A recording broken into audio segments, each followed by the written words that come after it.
6:02, good morning from the 104.5 The Zone Studios. I am Robert Walsh. The Dolphins are placing quarterback Tua Tagovailoa on injured reserve in order to give him ample time to progress through the stages of the concussion protocol and meet with outside neurologists. The earliest Tagovailoa could return is Week 8 against the Arizona Cardinals, but the Dolphins are committed to placing no timeline on him as he works through the delicate process and eventually return to play. Another guy that's not going to be on the Titans schedule is DeForest Buckner, as the Colts have placed him on IR. He's out at least 4 games, meaning he will not be able to play until at least Week 8, missing the Titans game in Week 6. And yesterday, the Chiefs brought back Kareem Hunt for a visit in the wake of Isaiah Pacheco's injury. That workout must have went well because they added the former Chief to their practice squad. For all your foundation repair and your waterproofing needs, you got to go to USSTN.com. Breaking news at once on your own for the Titans and the Vols. This is 104.5 The Zone.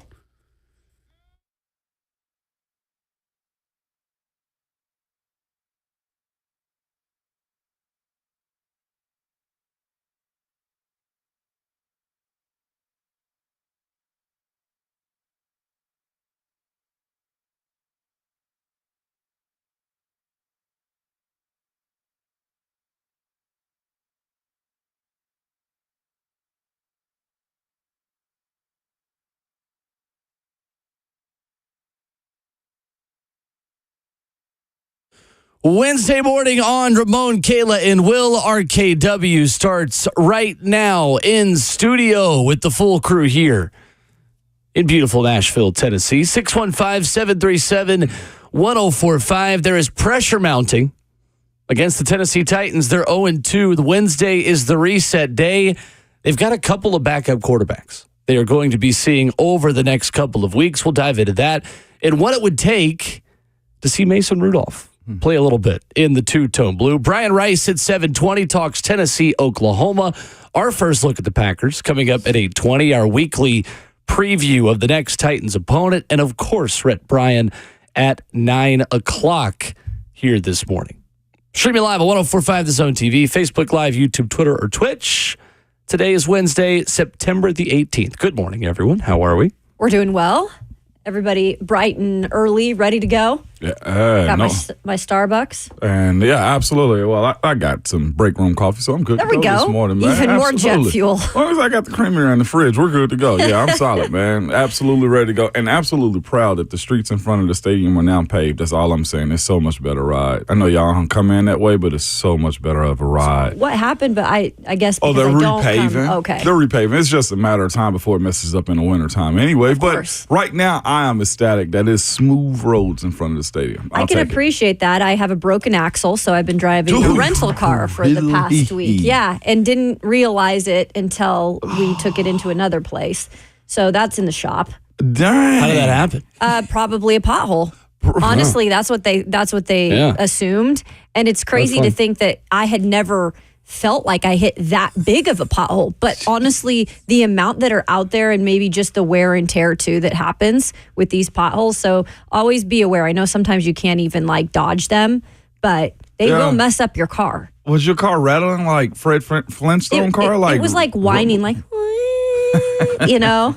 Do you know if it was the front or back axle? Front. Okay. Oh, yeah. The worst one to actually get in trouble with. Yep. Yeah. I didn't know it takes a long time, too, to get that particular part. Oh, yeah. Usually, you got a foreign car too, so that also plays a part in it also. It does. Ooh, big So be America careful. Moan over there. Oh, foreign cars. He's There's foreign cars falling apart. He has every car from every country, I feel like. That's crazy. I'm about to sell this Sprinter van, though. I'll tell you Are that. you? Yeah, I'll go ahead. Can I put the first bid in? Yes. $5 American dollars. $5 and 1 penny. There we go. Dead gummit. How do long are we 6. going to play this game? You got a long way to get to the price I want. That's what I'm telling you, starting at 5. Oh, you didn't tell me there's a minimum on it. That ain't fair. Yeah, there's a minimum on it, man.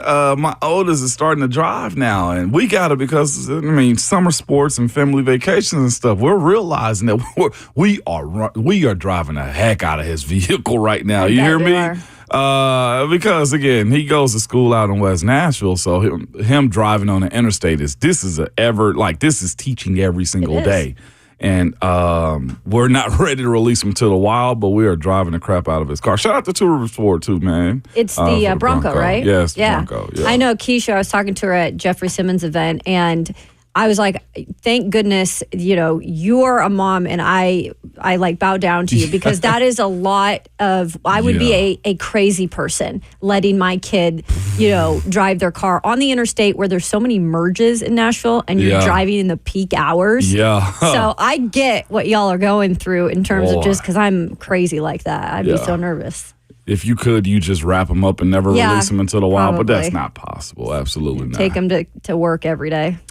Wednesday reset day here on the show. We typically switch from whatever happened the Sunday before for the Titans. Look ahead to what is upcoming. A couple of backup QBs. We're going to talk about the pressure on the Titans coming up here in a little bit. But what do you think the mood is like inside that building? At what point do the losses start to wear on you? Start to make the Wednesdays a little less of a reset, a little more of a grind? Not yet. It's still optimistic as heck. You know why? They lost games they could have won. There's always that. We as athletes will, and I know we have that conversation. I'm very pro the athletes and the mindset and where they are and how they feel and stuff like that. So they're still good. I have started 0-4 in the season. Mm-hmm. So I want to make it seem like, it's just winning. I don't know what losing feel like. No, we started 0-4, and it don't really hit you probably until 4 weeks in. Like, if you're bad or getting blown out, I didn't ever feel like, okay, being 0-2 mattered much at all. It's just now it starts to, all right, let's tighten up a little loose screws right here. All right, we got some stuff that has to be fixed. Let's fix it. I think it becomes more heightened as far as the detail now, because all right, training camp's over. We're not playing against each other right now, and the wins and losses do matter. And losing sucks. It just does. Like, whenever you break through that threshold of figuring out this is how we win, then that's when it becomes a little bit more comfortable with you. As it stands right now at being 0-2, I can compartmentalize a lot of things by saying, well, Baltimore's 0-2. Oh, well, Cincinnati's 0-2. Oh, well, Jacksonville's 0-2. Like, you play these mental gymnastic games with yourself. So right now you're not feeling it. And only team that's really lost a significant game in the AFC South is the Colts. They've dropped one division game. Mm-hmm. Yeah, one division game. And losing to a backup quarterback. And you know what you can say on that? Well, we're still ahead of them.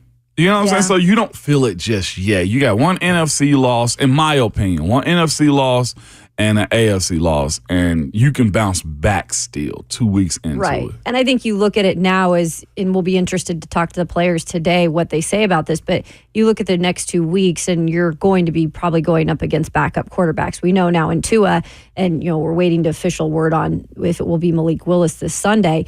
But, that's also like, okay, this again is something doable. While we're still trying to work out the kinks, specifically on offense on this team, these are doable wins, right? They're gettable. And honestly, the last 2 games were winnable. And that's where I think as a player, maybe you do have a little bit more confidence in knowing that as much as it hurts to lose those type of close games, you were in it. But it's kind of out of your control at some point too, because a lot of these things, again, we're pointing to mistakes, particularly that the quarterback made, and you can't necessarily control just boneheaded mistakes. Well, Bert mentioned it in his update to start the show this morning as well, that the panic level in Indy is still higher than the panic level here. DeForest Buckner on IR with a right ankle sprain, out for at least 4 games, and the Colts have given up already with him a league worst 474 rushing yards to the Texans and Packers combined. 150 yards to Joe Mixon, who the Bengals were about to cut, and then 200 yards plus to the Green Bay Packers and Malik Willis at quarterback. At backup. Who ran a designed run on over 70% of their plays in Green Bay in week 2 in that win over the Colts. Sounds about That's right. Tough. Yeah. And Josh Jacobs had a day too. Because I'm asking questions in Indy about my coach, about my quarterback, about my defense. There are bigger questions, I think, that are being asked up there than the ones down here. Yeah. Down here, it's just, can your quarterback not throw the ball to the other team? Exactly. On purpose. Yeah. When does fan panic set in for this? I think that's a bigger question. Well, let's ask people coming up next. 615-737-1045 is our number. It is a perfect segue into the conversation we were about to have. The Dolphins have put Tua on IR. Malik Willis is likely to start this weekend. Maybe you get Jordan Love, maybe you don't. How much pressure is there to win the next 2 games? And what would have to happen for you to say, throw Mason Rudolph out there? We'll talk about that next.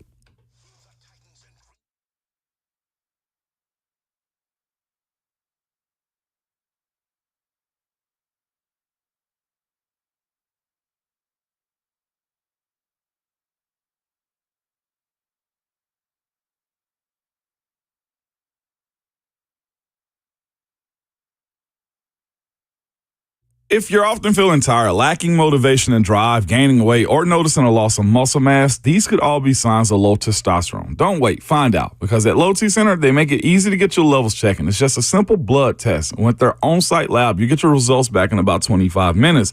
Low T Center is not a typical doctor's office. Their physicians specialize in treating low testosterone with customized treatment for each patient. The experts at Low T Center have over a decade of experience helping patients achieve life-changing results, and most health insurance is accepted for treatment. For established patients with stable T levels, they also offer a convenient physician-monitored self-inject treatment plan that ships directly to your home each month without the need to come in for the weekly visits. And at Low T Center, your BMI and health can be evaluated for treatment with prescription weight loss medications. So get back to your best.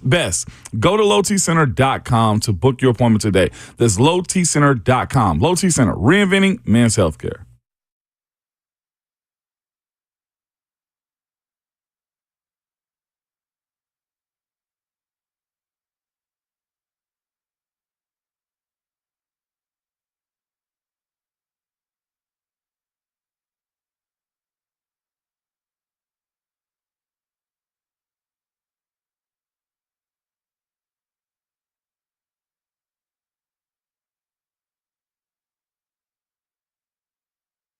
What's going on? It's Will Bowling. It is the greatest time of the year again, guys. You know it. I know it. Kickoff is here. Football, it's all the way back. Over 1 million fans across 33 states got in the game last year by competing on Underdog Fantasy. It's what I'm doing this year, and I am having a blast. You win up to 1,000 times your money by just choosing higher or lower on your favorite player's stats. That's touchdowns, passing yards, and more. We're keeping it simple this week. We're taking lower on Malik Willis's passing numbers, and we're taking higher on Will Levis. And a little bit of a revenge game this weekend. That's what I'm doing with Underdog. It's literally that simple. You make picks at Underdog. It's straightforward. Signing up is even easier. Just head over to Underdog's simple-to-use mobile app or UnderdogFantasy.com. Sign up with promo code WILL, and Underdog will give you a free pick to use on your first Cash Champions entry, plus up to $1,000 of bonus cash when you deposit. That's Underdog Fantasy, promo code WILL, W-I-L-L, to claim your new customer special of a free pick and your deposit offer. Must be 18 or older and present in a state where Underdog Fantasy operates. Terms apply. Concerned with your play? Call 1-800-GAMBLER or visit www.ncpgambling.org.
RKW, Ramon, Kayla, and Will live in studio on 104.5 The Zone and streaming live on Zone TV, Facebook Live, YouTube, Twitter, Twitch.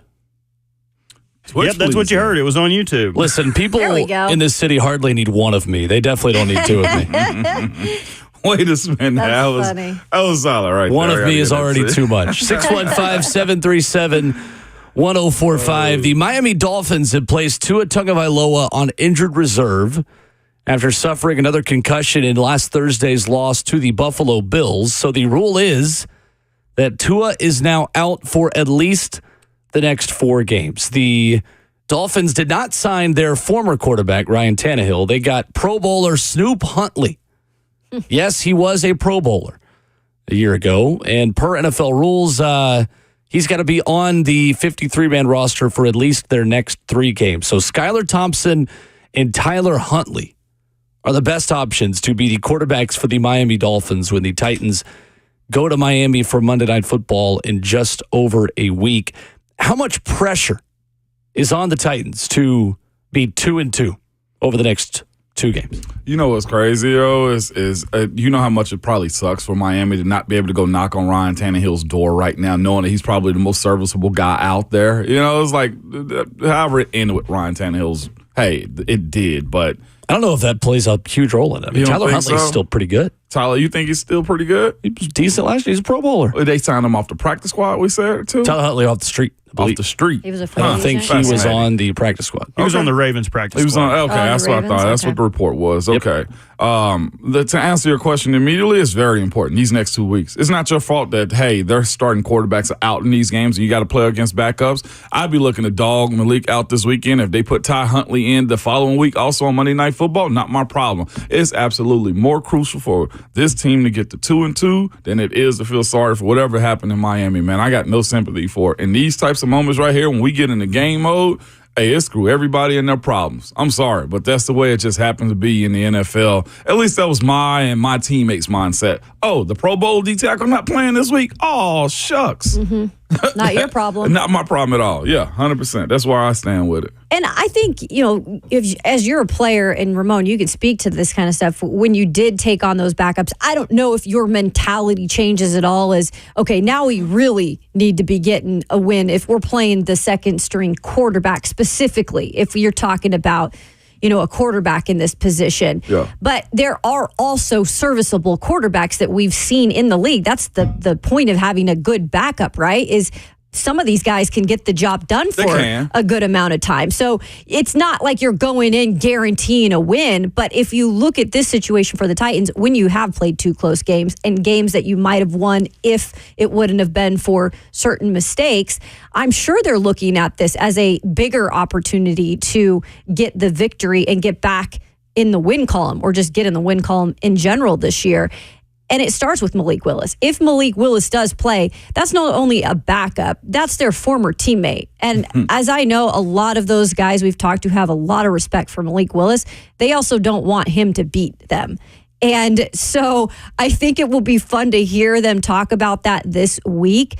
But if you are them at home trying to get your first victory before you go on the road and then have a bye week, I think it's really important, and there is a little bit of pressure this weekend specifically to get out of that stadium with the W, because if it is Malik Willis and he does beat the Titans, these phone lines, they've been blowing up. Bert might have to have an assistant back there because they're going to be so loaded. Bert needs an assistant anyway. So just keep Preach. that into existence. Yes, let's speak that into existence. We were thinking exact same thing right there. Yeah, Bert it's so needs crazy now. We got 20 people trying to call in right now. Bert, we need somebody to come in and help Bert. Yeah, I'm put the request in with management. Perfect.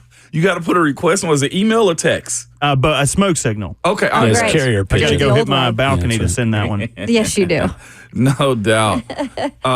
This situation is going to be fascinating. Like, if I'm the defense, like, that's the beauty of what the NFL is to me. Mm-hmm. Like, you can break up with somebody and immediately got to go face them and their new team. Yeah. And it sucks for Jordan Love, but again, not our problem. So what would it take to have to see Mason Rudolph? I feel like people are having this conversation backwards.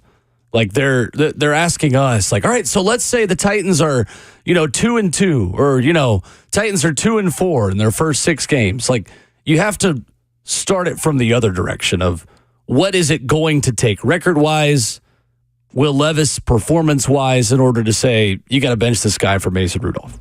What would it take? More losing. Again. How much more losing? Let's be specific. What would it take? 2 more games with him at the helm.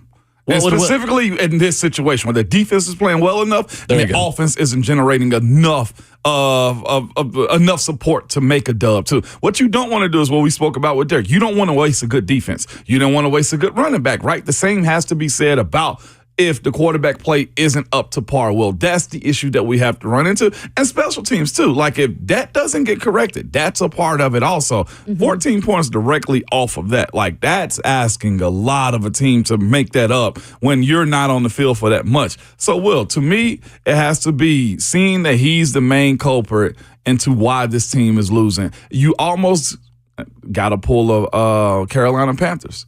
You got to get on the right track. I never want to do that. I know, but that's essentially what they did. Right now, Bryce Young cannot help them at all. And if we honestly look at this from above, Will Levis is doing somewhat of the similar things with a little bit more production, period. Yeah. I think I'm kind of on the same wavelength as you. And I know that there are folks in the F&M chat this morning and folks that we've heard on social media kind of get mad when we bring up the name Mason Rudolph and how dare you 2 games in that you're talking about Mason Rudolph and it's not an injury. No, but this is the reality of the NFL. And this is the reality of the situation right now with Will Levis, because it's not like he's just thrown interceptions that are part of the game in terms of growing. These are similar mistakes back-to-back weeks that have in a big way turned how the game ended, right? It's turned around how the result could have been a W. Instead, it was a loss, particularly in the first one. So I think it's not unfair to talk about it because we don't have any proof yet that it's going to be fixed. And he even said he has to rewire his brain. Okay, well, rewiring your brain for some people takes a month. Sometimes people can rewire it maybe a couple weeks. I don't know. Everybody has different ways of how their thought process goes. And when you're an athlete and it's sped up in situations, I don't know. It's like the yips almost. And I've had the yips. How long do you give him then? So So my whole thing is with this is I'm trying to explain that if he makes that mistake again, like that, like a blatant mistake where you're giving the ball away, I think you might pull the ropes in after next game. You can't have 3 games in a row that you have the same mistake. I'm not talking about just an interception, guys. I'm talking about a blatant boneheaded mistake. I'm not quite there yet. I'm not, because I think he could still make a mistake like that, but also have good that outweighs the one negative moment. Like if he throws for 3 touchdowns and 300 yards, but has one play where he gives the ball away, then obviously you're going to keep him in for the next game. But giving the ball away like he did, I don't care if he throws an interception. I know. Yeah. I mean, Josh Allen still does a lot of those things. The difference between Josh Allen and Will Levis is that Josh Allen will also run through somebody or make someone miss or turn a scramble drill play into a 40-yard rush. Like the good outweighs the bad for me. I think the earliest that the Mason Rudolph conversation should begin is week 6 after the bye week. I don't think it's going to get to that point, though. I really don't. So here's my thing, too. I saw somebody in F&M Bank chat say, well, Mason Rudolph's not going in unless Levis is hurt. So what are we saying as far as that goes? I agree with that for right now. You do for right now? Until week 6, I agree with that. Are we waiting on Will Levis to – has he been set up to watch him fail is what I'm asking, too. What do you mean? As far as, look, we've surrounded you with everything that you said you needed. We got you better weapons. Some of the conversation was, well, they never did this for Malik or for whoever else here. But they have surrounded Will Levis with running backs, a free agent, wide receivers that we didn't think we were going to be able to get here, a better, younger offensive line. Are we essentially setting him up to watch him fail? They've not set him up to fail, but they've set him up to either prove himself or not live up to expectations. So the next question is that I've been asking myself, is this like the last year trial of him? Yes, I would say the way to put it is they've given him enough weapons around him to succeed. Yeah. That's the way I would put it. Okay. Yes. And he's got a quarterback coach, right? I mean, this is a guy who worked specifically with quarterbacks in the past. As a head coach, you mean, with Coach Callahan. Yeah, sorry. And a great quarterback coach in Bo Hardegree to add to that.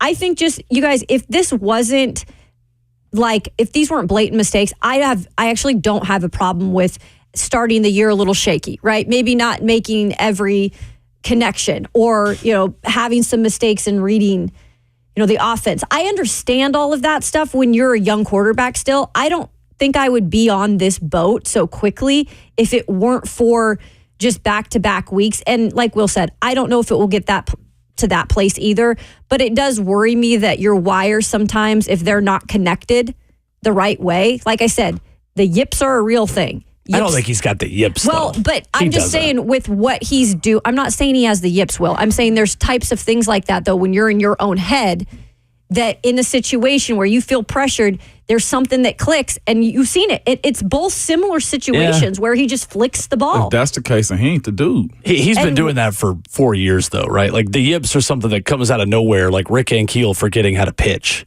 That just all of a sudden happens. I'm just saying it's something similar in his head. I'm not saying it's the yips. I'm just saying it seems there's something back-to-back weeks you do the same thing. That's a little odd. And he even said, I need to rewire my brain. Where I do think there is a challenge for Will Levis is this is a no-win situation with a whole lot of pressure for him. Because what are we going to be saying in the bye week in week 5 if they win 2 straight games? Oh, well, it's only backup quarterbacks. You only beat Malik Willis and Skylar Thompson. But if he loses, Mason Rudolph would have had us 3-1 by this point, and he would have beaten these quarterbacks. Or maybe they're 4-0. Are the Titans 4-0 if Mason Rudolph plays? 615-737. So that is where Will Levis is in a really tricky spot because of the way he's played the first 2 weeks. It's just a no-win situation over the next 2 weeks. But that's a privilege, though, too. Yeah, pressure is privilege. Because it's something. So here's the thing, right? Whenever we're playing sports, we got to go to like all right, we do amateur status, right, on video games, and then we get good at amateur, right, and then we move up to an advanced level. Like, so if he does go beat these 2 backup quarterbacks with really good defenses on both teams, that should give him the confidence to know that he can play and make plays. So that I don't have a problem with him beating backups or teams that have backup quarterbacks. It's a matter of watching him continually get better. And right now we saw like a quarter and a half of it last weekend. And then it fell out again as far as the decision making at times. Yeah, we know he can do it. We saw it last year alone in his rookie season. I mean, in big time moments too. Monday Night Football, which they'll replay again. So it's not like we know like he can do it. It's not like that's the issue. It's just the fact that is this just something that was rare that we saw it in 2 games, the same type of mistake, and it took, Bryan Callahan on the sideline saying what he did and that going viral? Or is it really something that he is in his own head and has issue? We're going to find out in game 3. If it happens 3 times in a row, guys, I really do seriously think that's a thing. If not, then move on and move forward with Will Levis. Adam is in Nashville, 615-737-1045. What's up, Adam? Hey, good morning. How y'all doing? Good. It's real easy to sit back and discuss all these talking points because they're all valid to a certain degree. We've all watched, and some of y'all played football long enough to know better. But I think being realistic with this conversation about Will Levis is a conversation that's going to be had inside the building with the head coach, obviously. And I think that the number one person's opinion who's going to matter in this situation is Big Jeffrey Simmons. I don't want to put all of the blame on Will because, as we've all said, the special teams have looked probably more horrible. But at the end of the day, when that team and those coaches are in that building and that defense is humming as good as it is, that's whose opinion's gonna matter, because the last thing you want is some of those guys on defense to be aggravated before the game ever even starts because for whatever reason the special teams or the quarterback can't get their crap together. Thank you, Adam. Appreciate the call.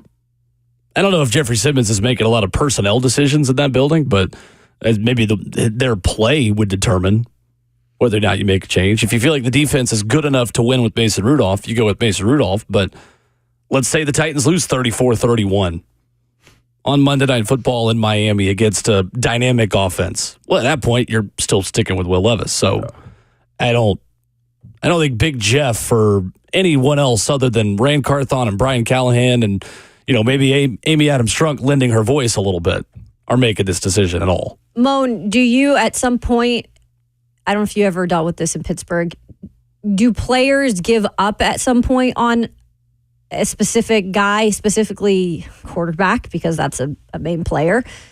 Do you think guys give up on somebody like Will Levis at any point? Or do you feel like, that's all how the culture is built and that's just how Bryan Callahan continues to coach inside that building? That's culture. And the thing about it as a player, too, unless it's just egregious, more times than not, you realize as a player, that could be me.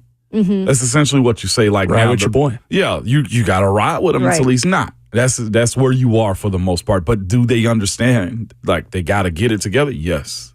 Greg is in Rhode Island, 615-737-1045. What's up, Greg? What's up, guys? I'm not ready to sound that fire alarm that y'all were sounding yesterday on Will Levis because his arm talent is just so elite. You see his athleticism on those runs. So he just got to fix the bonehead stuff. But here's three guys that I'm genuinely concerned about, and I don't even know if they're going to be Titans for much longer the way they're playing. Dylan Radins is just getting run over again and again. We got Traylon Burks, has not yet shown that he's a pro receiver. Gets that ball ripped away. And then we got Julius Chestnut on special teams blocking a ghost. He gets beaten, didn't even turn around. He just keeps blocking air. Yep. First one, I'll push back just a little bit. Dylan Radins had a good game first week. He didn't second week. Second week, he did not. I can agree. Being pushed around is not true as it pertains to him. He wasn't as consistent, although PFF had him up there as a top scorer. Yeah, he was like one of the 5 highest graded Titans. Maybe that's saying something. That's why I think you'd have to be 0-4 to really have the Mason Rudolph conversation. I don't think we're anywhere close to it. I will say with Julius Chestnut, though, it is a little concerning considering I know he's done some things in special teams in the past that are good, but in terms of these blocked punts and not, blocking your guy. I don't know what that will be moving forward, but I can tell you this. We don't know what Tajay Spears is going to be this weekend in terms of health because of his ankle. And Julius Chestnut is the next man up in that situation. So I don't think he's going anywhere anytime soon. So Alex on Twitter says, the season is about learning what we have in Levis. We know what Rudolph is. He is a journeyman at best. He's not. Give Levis the season, and we either succeed with him or draft his successor when he's terrible. That's what's so. Here's one thing. I've actually been very reserved as far as like trying not to speak about Mason, right? Because I blocked for him. He was my locker mate, etc. I know Mason Rudolph. Why you Journeyman's should not true. Yeah. Not true. He sat behind a quarterback that never came out of games. And when he did, Mason ended up getting knocked out of a game 1 or 2 times by Earl Thomas. And then he comes back. And then the next time we get into an issue with Myles Garrett. And that was a lot of false narratives behind that, too. When you look at where he's come, where he was to where he was at this past year, over 70% completion rate, no turnovers, took this team to the playoffs, won in Seattle, beat Baltimore, Cincinnati also. Like, there's a lot that goes into what happened and where he was versus where he is. He's not just chopped liver. Yeah, journeyman's not a good phrase to use. No, it's not a good phrase. He's not chopped liver. How many teams do you have to play for to be considered a journeyman? Journeyman? I'd say like I'd give 4. you 3. I'd say 4. 3. You've got to play for 4 teams and like play for them, not just be on the team. Sam Darnold now, journeyman. You got to be like half of a Ryan Fitzpatrick. I was gonna say, to be a journeyman. There we go. I mean, Minshew's getting Todd to that Huntley, point, but he's not there yet. journeyman. Correct? Sure. How many teams? Jacoby has he been on Brissett, journeyman. Yeah, Jacoby Brissett is the journeyman now. Josh Dobbs, journeyman. Yeah, for sure. 615-737-1045. What would it take to go to Mason Rudolph over Will Levis? Your calls on that next.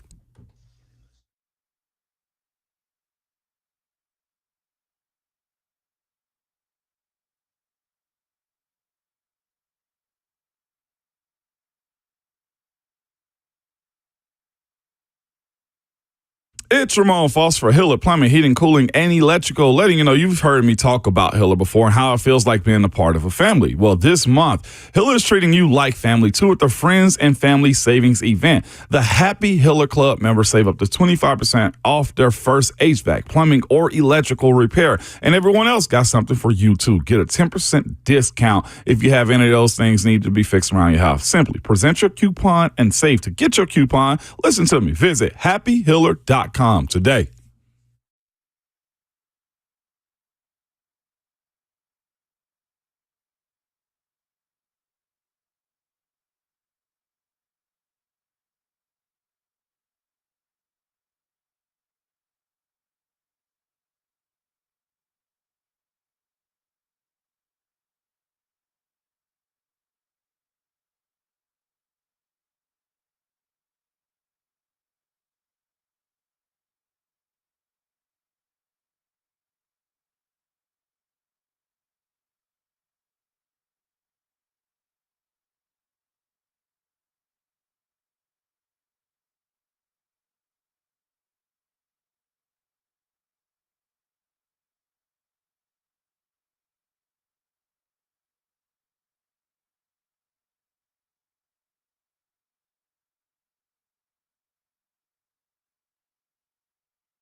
RKW, Ramon, Kayla, and Will wraps up hour one this morning on 104.5 The Zone. The number is 615-737-1045.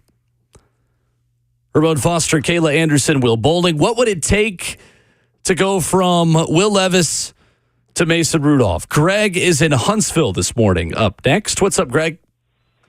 Hey, how y'all doing, man? I really love your show. I listen to it all the time. Thanks, Greg. I just want to talk about, we keep talking about his boneheaded plays. I know that affect the game and everything, but if you really look at him, he's tinted in the pocket, and most of the time when he throws, he's throwing in the double coverage. He don't read to me, that's just my opinion, he don't read the field good. Thank you, Greg. I agree. I mean, I think it's not been perfect. I think it's more so than holding, the ball and throwing into double coverage. I think it's holding the ball too long and inviting too much pressure. It's going to get himself hurt. Then that window closes quick.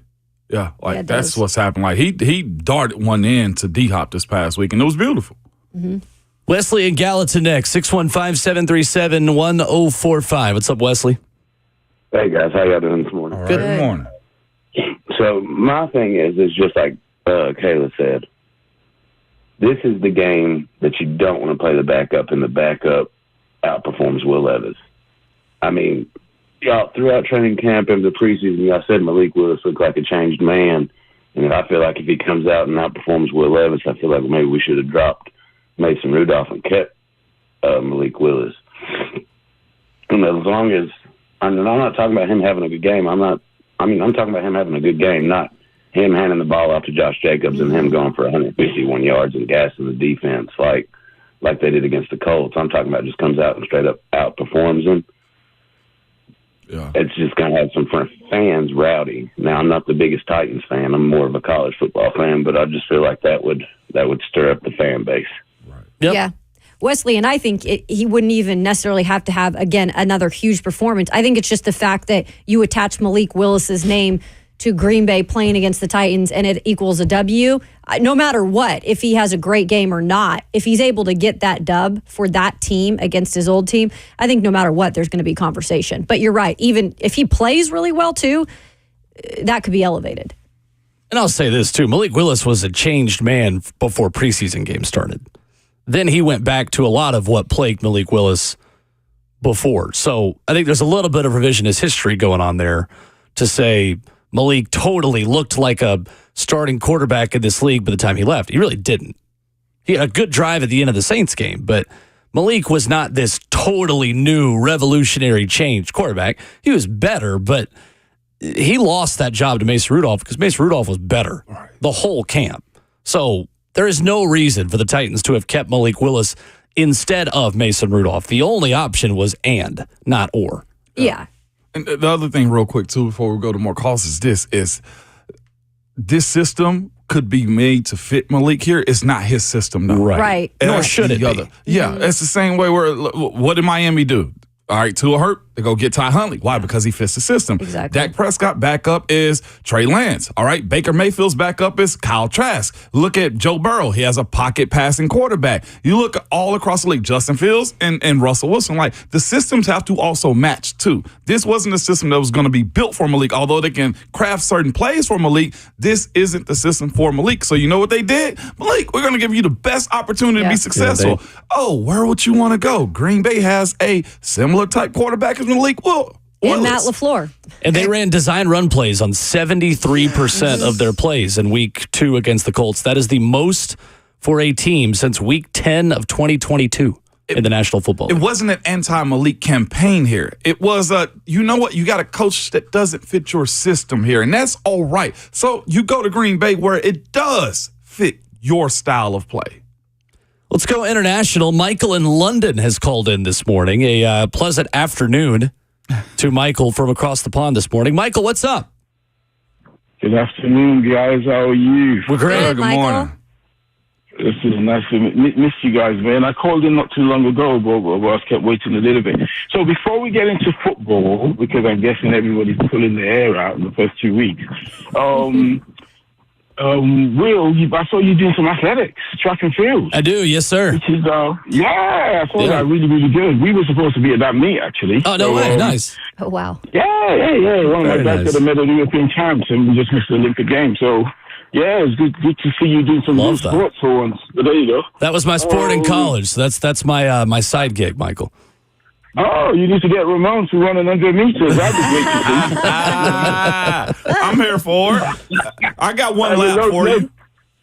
Loads of pull hamstrings on the track, Okay, they can time it, well, there you go. I'll run it. I don't need to be timing it. I'll run it too.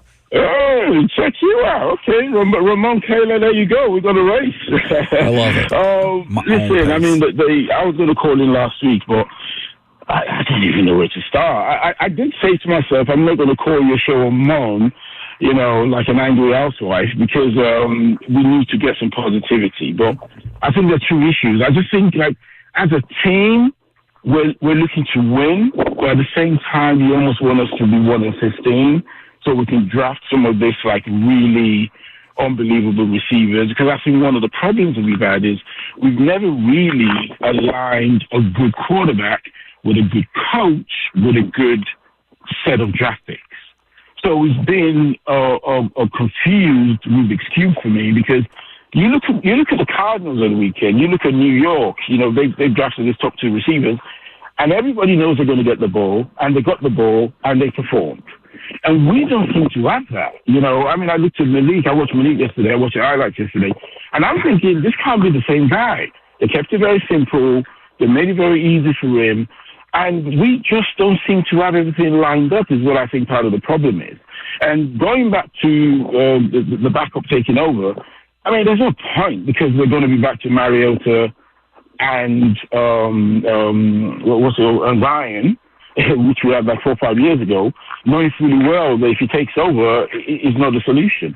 So I just think that, let's give this guy a chance. I think you've seen some improvements in the second game. Hopefully, you're throwing the ball like Spider-Man. I don't even know what on earth you're thinking about. You couldn't find anybody standing up straight. You think you can find somebody diving? What are you doing? But anyway, let's give him the 2 weeks. We've got 14 more games to go, or 50. I'm not even sure how many games to go nowadays. And let's hope we can see some improvements. But in regards to having top-notch players, I just think we've never really had that, especially in the wide receiver positions. Right. I think I agree with Kayla yesterday. The wide receivers could do a lot better. I don't know what on earth is going on with those guys. And I just think that until we align good average quarterback play with world-class receivers and linemen, I don't think we're all going to see the teams that we want to see. Thank you, Michael. Across the pond, Michael in London checking in. We love it. Absolutely. I think it's not going to take for me drafting a wide receiver that high, but you would love to get DeAndre Hopkins to be what he was last season. That would be a start. To have 2 good options for your quarterback. Anyway, that is hour 1, 615-737-1045 is our number. There are times where we miss certain conversations because to me they are so, stupid. And the conversation around Bryan Callahan nationally this week has been just that. It has been stupid. We will lend our voices to why it has been stupid coming up next.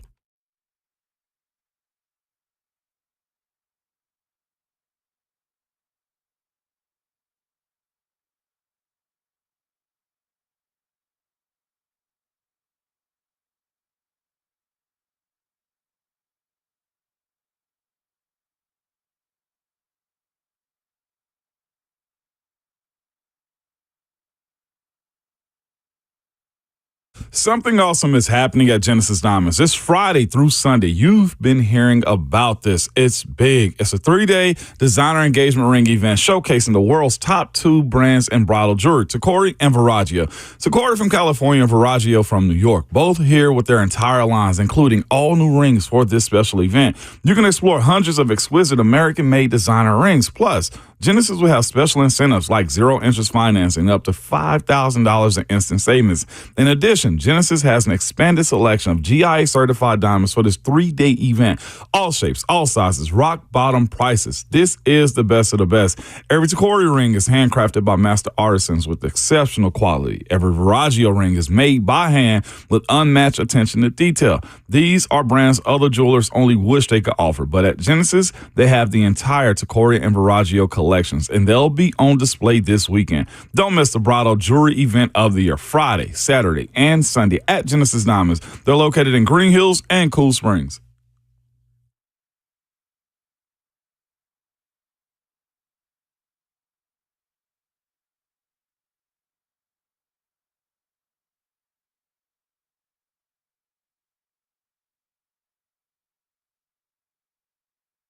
Hey, it's Kayla Anderson. I've told you about my hair journey and recently was able to go over there and see Slay Dog and talk with the great people at We Grow Hair. They are just that and helping me with my particular hair journey. I know one day I woke up, did not expect to kind of see some of the hair in the front of my head.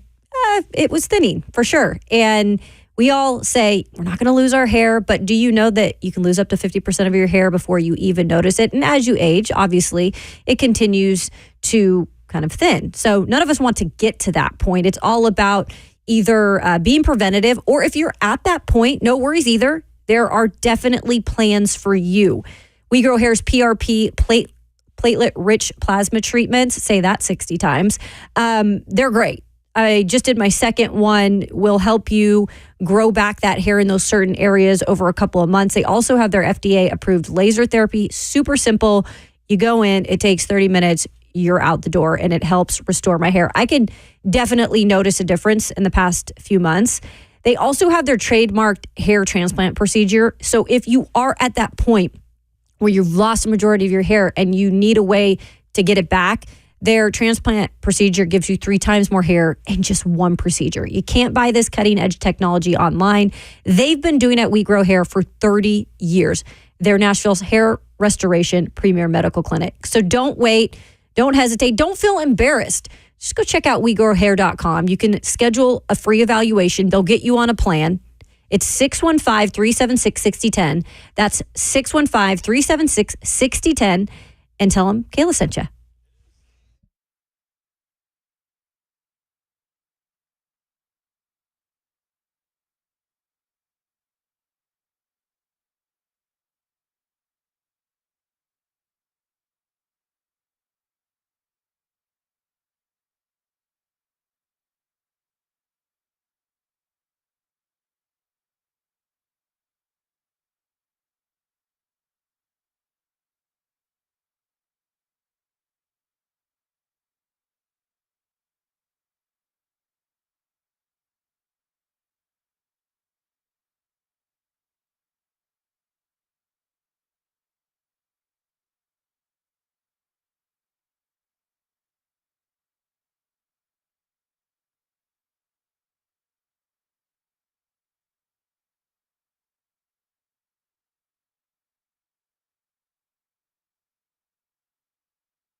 What's going on? 7:04. Good morning from the 104.5 The Zone Studios. I am Robert Walsh. The Dolphins are placing quarterback Tua Tagovailoa on injured reserve in order to give him ample time to progress through the stages of the concussion protocol and meet with outside neurologists. The earliest Tagovailoa would be able to return is Week 8 against the Arizona Cardinals, but the Dolphins are committed to placing no timeline on him as he works through the deliberate process and eventual return to play. Titans will face either Skylar Thompson or Tyler Huntley in Week 4. The Colts have also placed defensive tackle DeForest Buckner on injured reserve with an ankle injury. He's out at least 4 games, meaning they will not play the Titans in Week 6. Yesterday, Chiefs brought in Kareem Hunt for a visit and workout in the wake of the Isaiah Pacheco injury, and that workout must have went well because they added the former Chief to their practice squad. For all your foundation repair and your waterproofing needs, you got to go to USSTN.com. Breaking news at once on your home for the Titans and the Vols. This is 104.5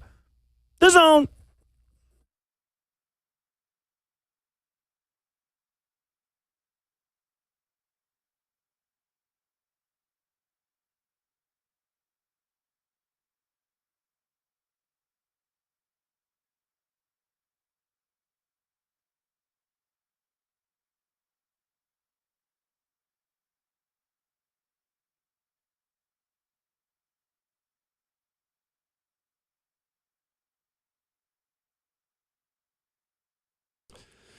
And the show goes on into hour number 2 on this fine Wednesday morning in Nashville, Tennessee. RKW, Ramon Foster, Kayla Anderson, Will Bowling.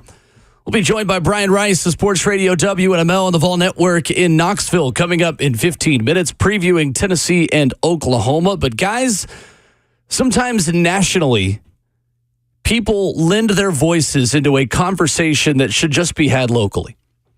That's what's happened this week as a clip of Bryan Callahan saying, "What the bleep are you doing?" to Will Levis went a little more viral than I ever expected that it would. And I'll be honest, I missed this until yesterday after our show. Maybe I've trained my algorithm well enough to not catch these flies of national perspective media members who just want to come in, take a pot shot, and then get back out and fly to another bush. That's what Ryan Fitzpatrick did this week when he put up a video of Callahan and Will Levis's spirited conversation on the sideline, then a post-game press conference clip, and says, "Don't know much about him, but watching these clips, this made my blood boil." Well, strike one, you don't know much about him. Yeah. I would encourage anyone who wants to pick apart a press conference to watch the entire press conference. If you are mad today that Bryan Callahan did not take enough accountability from Will Levis's most recent mistake against the New York Jets, then you just haven't been listening to what Bryan Callahan's been saying. I took issue with it from several different national perspectives. And I know it was on Good Morning Football, too, and Ron Rivera was on there. I thought he did overall a good way of kind of showing both sides because he's a former coach, right? He can speak to that. But when it's all said and done, I think it's hard for me to listen to those critiques, especially from Ryan Fitzpatrick. And I know he played the game, and he's a quarterback himself. However, Ryan Fitzpatrick, you have not been here over the last several months to know who Bryan Callahan is, first of all, as a coach, the transparency that he has had with us in kind of painting the picture of who he is, because when you are a coach, it's hard to exactly figure out, how does this guy work on and off the field? It's hard to see that sometimes, but we were able to get more of a glimpse because I think he was transparent from the start with us. So that's why it didn't shock me with what he did and why I didn't have an issue with it, because Callahan has a part to him that is going to get riled up. He's in the moment. He saw something for the second straight game where the first game, he made it clear he sat down with his quarterback behind closed doors. He had coaching and teaching moments, and I do feel like he is a teacher in a big way of how he goes about his coaching. And in that moment, I think everybody who is watching, Titans fans that I've heard from, said that's exactly what we said. And I get it, the cameras are on you, but we're grown-ups, and sometimes things come out, especially in the heat of the moment. And then he did talk about it afterward. And I know it wasn't exactly perfect. Then he spoke about it again on Monday. But why are we making such a big deal about this at the national level? They don't have enough about Bryan. They haven't been here seeing him day in and day out talk and speak about how he teaches and coaches to make that type of judgment. It's just national narratives. It's just simply that right there. And again, he said what everybody felt in that moment. And when you're a competitor, that's what you would also say too. If I was one of his linemen, let's just put it that way, I would have said the exact same thing, especially if he's younger than me too. Like, what are you thinking? It's the same way we see boneheaded plays. This is what has to happen in these moments. Bryan Callahan admitted, like, this is new to him. The reactions, being more aware. What in my opinion, what I think is going to happen now is you're going to get more of a reserve coach. Like the answers that we probably get in the press probably won't get him anymore because, again, everything he says is going to be used against him. Was it fair to Will? Probably not in the world of quarterbacks, but everybody gets this. I don't understand the big issue with it. Let's not coddle these guys. These dudes grow up quick and they have to really fast, too. That's my biggest issue. Like, why are we doing this? I honestly feel the exact same way about Tua and his concussion situation. I think we understand what we're signing up for. Totally. Yeah. I don't understand the coddling. And I hate that about Tua, too, that everyone else feels like they need to make his football decision for him. Sure. I think it is so irresponsible for people to say, well, he needs to retire. You know, he needs to focus. Let Tua focus on whatever he thinks he needs to focus on for his family. And he got medical clearance. That's the big thing.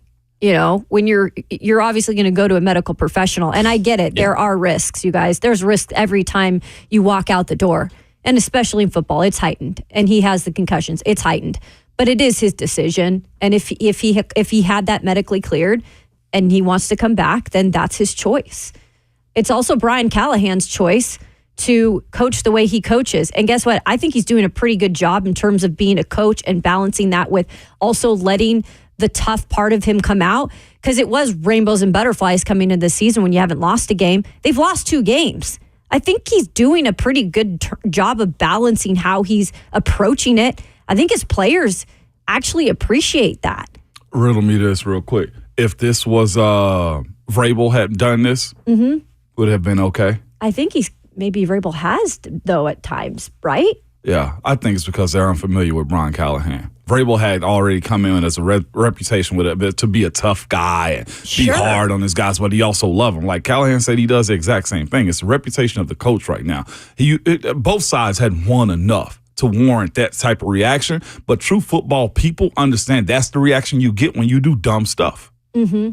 And before Titans fans hold an irreversible hate to Ryan Fitzpatrick, this is kind of the issue with reporting on Twitter. He did reply to his own tweet 3 minutes later and say, but then I saw this from the presser, and I really like that he can reflect and hold himself accountable. Excited to see his growth as a coach and Will Levis's growth as a player. So everyone just picked up the first headline. Yeah. Everyone just said, "Oh, I hate it so much that he talked about my quarterback like this." When really he did come back and he did do some research, and it was 3 minutes later that he was like, "I'm excited to see their growth." No. So that's just part of Twitter. That's just national headlines. I think the point is though that okay, well then take the additional 3 minutes and do a little bit more research before you say anything. That's the point, right? I mean, he's in the national media where it's kind of like he took the time to put the 3 clips together, and maybe it took him 3 minutes to put the next tweet out. I don't know. I just think no one is mentioning the second tweet. They're only mentioning the first tweet. Here's the thing for Titans fans, and where I think this applies to us. When you see someone in the middle of a statement about your team say, admittedly, I don't know much about him. That's what it is. Then I just keep scrolling. Yep. That's what it is right there. I don't know much. That was his first thing that he said. I'm going to the next tweet after that. Yeah. Considering the fact you haven't been in that building, you haven't stepped foot on. Well, and I think the 3HL made a good point yesterday when they talked about how, like Rick Barnes, you never know what a player's relationship is like with their coach behind closed doors. Mm-hmm. And if you took out of context some of the things Rick Barnes says about his point guards, you'd be like, oh my gosh, this guy hates his players. There is not a coach out there in sports who loves their players more as people and as players on the court than Rick Barnes. But if you went and try to take a little pot shot and say, like, why is this is unbelievable, like, then you never know the relationship someone has in the meeting room, on the practice field when cameras aren't there. 3HL, I think, talking about that yesterday, hit that right on the nail, that nail on the head. That's the part of it that is most valuable. Bryan also told us in the preseason how he deals with his quarterbacks. He will be upfront with them. He will be transparent with them, but he's also going to ask what they need, what they like. There is a really good type of conversation that goes on with him and quarterbacks. He takes a lot of pride in that because that's what he has done along his way is help coach up quarterbacks. So I wouldn't think it's any different from what he's told us. And we can ask Will today if he had an issue with it. It just sucks. It's not. It's a matter of who's saying it and what not the message is or what the message should be. That's the issue that we have here because Vrabel would have been praised for this. Yep, I agree. Coming up, Brian Rice, Sports Radio WNML, a little bit of Tennessee-Oklahoma conversation on the other side.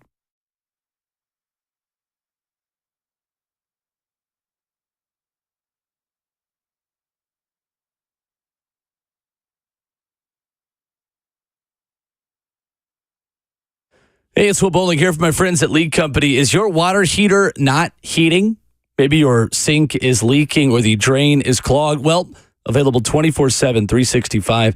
Our expert friends at League Company have you covered for all of your plumbing needs. And right now, you can enjoy $20 off a plumbing service call for a limited time. One of the many great offers you get when you go to the folks at League Company. You can contact them today at 615-567-1000. Their website is great as well, leaguecompany.com. You head to leaguecompany.com/promotions to see a wide array of great options. You go there for an appointment to take care of your home's plumbing from top to bottom. Again, that's $20 off your next plumbing service call at leaguecompany.com. You go to the folks that have been trusted in this community for 80 years here in Middle Tennessee. The phone number, easy to remember, League Company, all you need for your water heater, for your plumbing, electrical system, 615-567-1000. That's League Company, all you need.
RKW, Ramon, Kayla, and Will continues on 104.5 The Zone, shifting gears from Titans to Vols.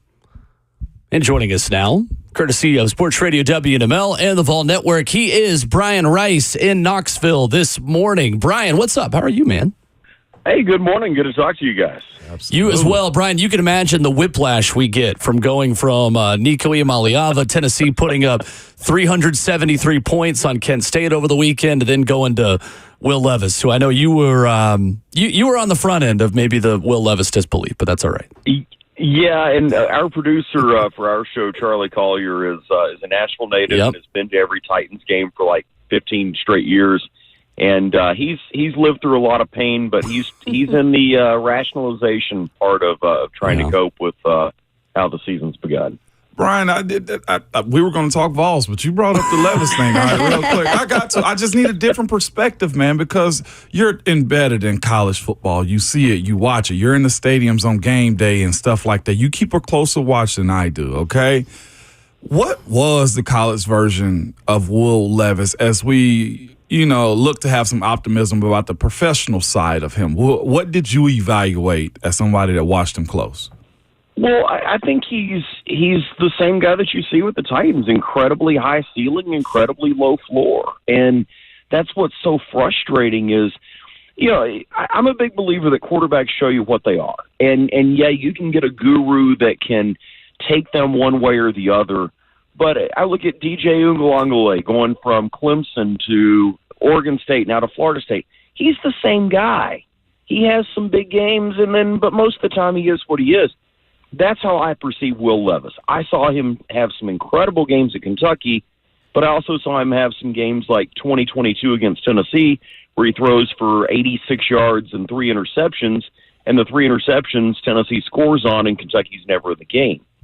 I don't know how you unlock that consistency when you've never seen it before.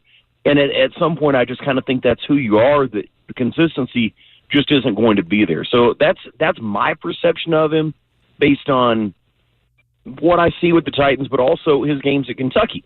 The scouts all see the incredibly high ceiling, and every NFL scout thinks we can fix those small issues and unlock that full potential.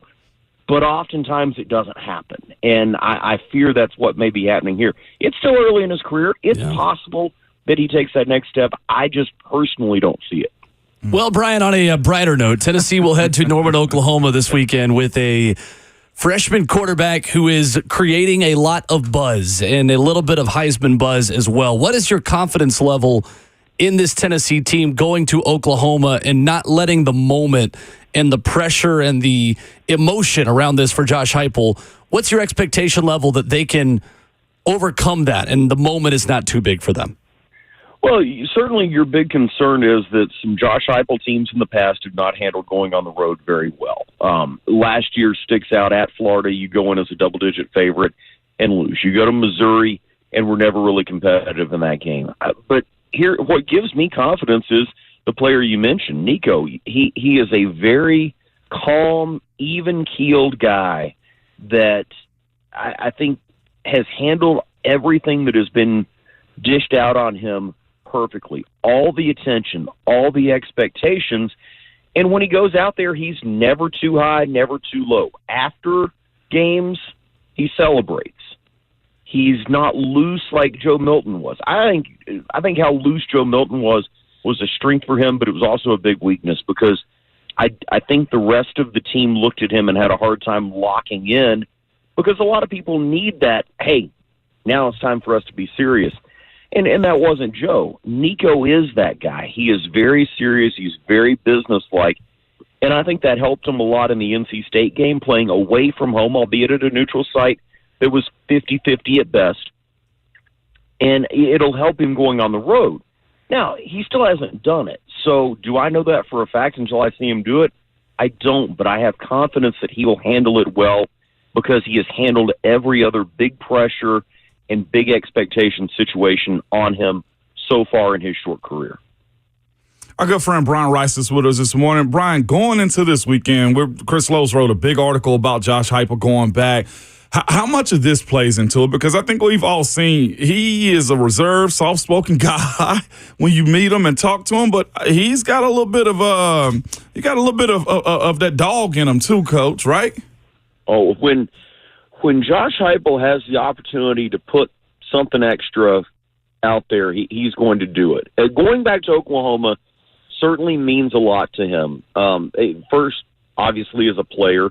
But I think he harbors some ill will about how his tenure there ended as a coach. And it ended up long-term probably being the best thing for his coaching career.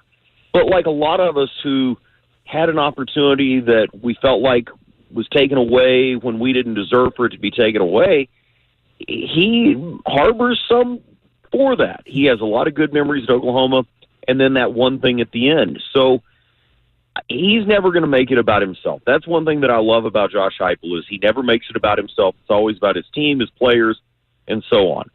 But his team leadership definitely knows how much this means to him. I think you look at some Kentucky games and playing Bob Stoops' brother and playing somebody who was part of some of that in the past, you see how differently Tennessee approaches some of those games from the business-like and doing a little extra standpoint. And I think that's going to be the case on Saturday. If they have the opportunity to have that little edge, they're going to do it. Because, by the way, the other side of that is you have an opportunity to go and get a top 15 win on the road in the SEC.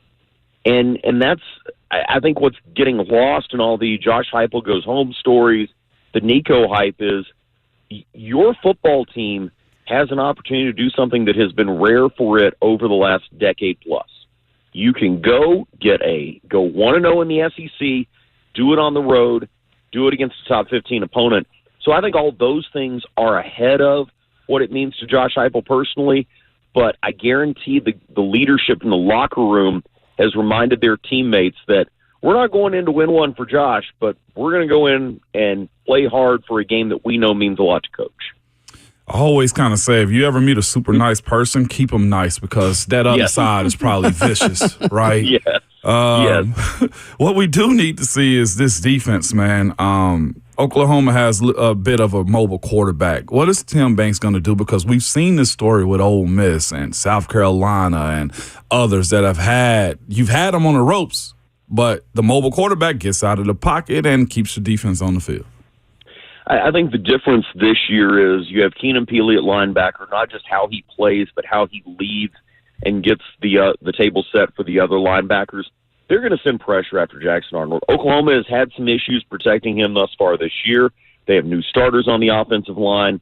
You're going to put pressure on him, force him into making mistakes, which is something that he does. Even against the Tulanes and the Houstons of the world, he was making mistakes. So you force him into mistakes, and if you flush him out of the pocket, then I think you have a plan for him in the back end to not let him pick up those huge chunks of yards, because flushing him from the pocket is going to be part of the game plan. So you can't put that as part of your game plan unless you feel confident that the linebackers and the back end of your defense can help you there. Tennessee's done that thus far this year. Now, this is by far the toughest challenge they have faced thus far, right? Chattanooga, no. Kent State, one of the worst teams, perhaps the worst team that's ever played at Neyland Stadium. But NC State commanded your full attention. Was the result in that game NC State not being as good as they were projected to be, Grayson McCall not being as good as he's projected to be, or is Tennessee's defense that good? That is a distinct possibility to me that they are that good and made a decent NC State offense look that bad. But the real test of all of that comes Saturday. But absolutely flushing and pressuring the quarterback is going to be a huge part of the game plan, and now it's incumbent on the back end to make that stand up. Bryan Rice does some great work for the Ball Network, joining us this morning on Arcade Bryan, so you've seen these last three games, and like you said, NC State was ranked. No matter if you want to think they were a good team or not, they were ranked at the time. But other than that, playing, two schools that, completely got ran over in those situations. But what have you been able to learn maybe that surprised you about a unit or a specific player from those three games? What has surprised me a little bit has been just how productive Tennessee's running back room is. You expected it out of Dylan Sampson. You haven't seen a ton from Cam Selden because he's been banged up. But, Deshaun Bishop, the local kid who didn't get a lot of run last year, has taken the opportunity to fill in some of those reps and has run with it. It goes for 100 yards last week, including a couple of big plays. And when you look at these guys, going back on the rewatch, because I'm at the game for the home games, but going back on the rewatch, just seeing these running backs look like grown men. Like it is like you've taken extras from a bodybuilding movie and put them at the running back position and said, go out there. And those guys using that power, using that force to go and get those extra yards, to drag a pile. Okay, so you drug a pile against Chattanooga 6 yards. Well, you're not going to do that against Oklahoma. But if you're dragging an entire pile against Chattanooga 6 yards, you're going to get 3 against Oklahoma. That changes the game because this Josh Heupel offense is effectively based on the run. The passing numbers get all the attention. It's always been based on the run. And now you have guy after guy after guy in the running back room that can go get you those yards and an offensive line that's very experienced to push them forward. Yeah, especially with Ramon there. I can't underscore what the line does, but led by Cooper Mays at center and just using the talent, using their big bodies, using the strength, going and being able to get a couple of yards whenever you need it is going to be the difference in some of the 50-50 games that are coming up in the schedule. But how those running backs have changed their body and how much that can change this offense has been the thing that has stuck out to me the most this year.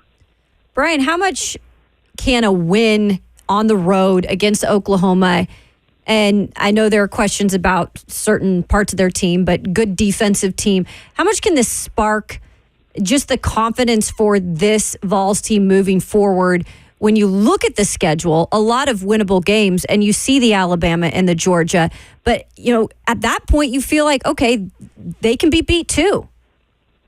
Yeah, I mean, this is hugely important, particularly with where it is on the schedule. With the off week next week, then you go on the road to Fayetteville, an Arkansas team that looked pretty good out of the gate. Now I think is returning more to what we thought they would be. And then you have Florida and Alabama in back-to-back weeks at home after that. Winning this game validates everything that you've built up over the last 3 weeks. Because this is the test. In the preseason, in my mind, NC State should have been a more complete football team than Oklahoma. They're not. I mean, we have the film on that, not just the Tennessee game. But winning this game, whether it's by a point or whether it's by 30 points, validates everything that you've built up over these last few weeks. And I think that's hugely important for going into the off week. You don't want to go into this off week with everybody saying, well, okay, Tennessee wasn't really what we thought they were. Mm-hmm. You don't want that. So you don't make that the focus, but you have the opportunity to validate everything that people are saying about you, everything that people think about you. And then you go into that stretch of Arkansas on the road. It's a road game in the SEC, but they're down. You go to Neyland Stadium for Florida. I think you could release a lot of demons from past years with a big win there. And then you welcome in Alabama a week later with all the momentum on your side, with them coming off a tough stretch. I think everything is right there in front of you to have this be a season where, as long as you take care of your business, you're sewing up a playoff spot with a win over Alabama. Bryan Rice of the Sports Animal in Knoxville and the Vol Network joining us this morning on Ramon, Kayla, and Will. Bryan, Tennessee has been on the front end of NIL, of college athletics changes, and now they are, again, making changes before a lot of other people are, with a 4.5% increase across the stadium per seat for season ticket holders, a talent fee that Danny White and the university announced yesterday. What did you make of this, and why do you feel like the reaction is so mixed on this, where you've got a lot of people thinking, oh, this is Tennessee on the cutting edge, this is great. There's also some negativity from the people actually paying for these tickets. Where do you fall on this? Well, it's a little bit of both, because what athletic departments have two options right now on how they're going to handle the future payments to student athletes. You either go and do what Trev Alberts has done at Texas A&M and go in full cut mode. You're cutting administrators, you're cutting people that help advise your student athletes, and you're cutting the budgets of every sport not named football. That's how some ADs are going to approach it. You have other athletic departments who are saying, okay, how do we generate the extra revenue to where we don't have to cut what we're doing now, but we still get to make these payments? And then the other thing that schools are really struggling with is, how do we split up the money? How do we pay this revenue share that we're going to have to do starting next year, presuming that the House settlement goes through? And the one thing that schools are really struggling with is there are some interpretations that say you're going to have to pay all the student athletes equally to comply with Title IX. Other schools are saying we're only going to pay in revenue sports, and we're going to let the lawyers deal with that on the back end. Here's what I see this allowing to do. You will be able to pay all your student athletes dollar figure X, let's say.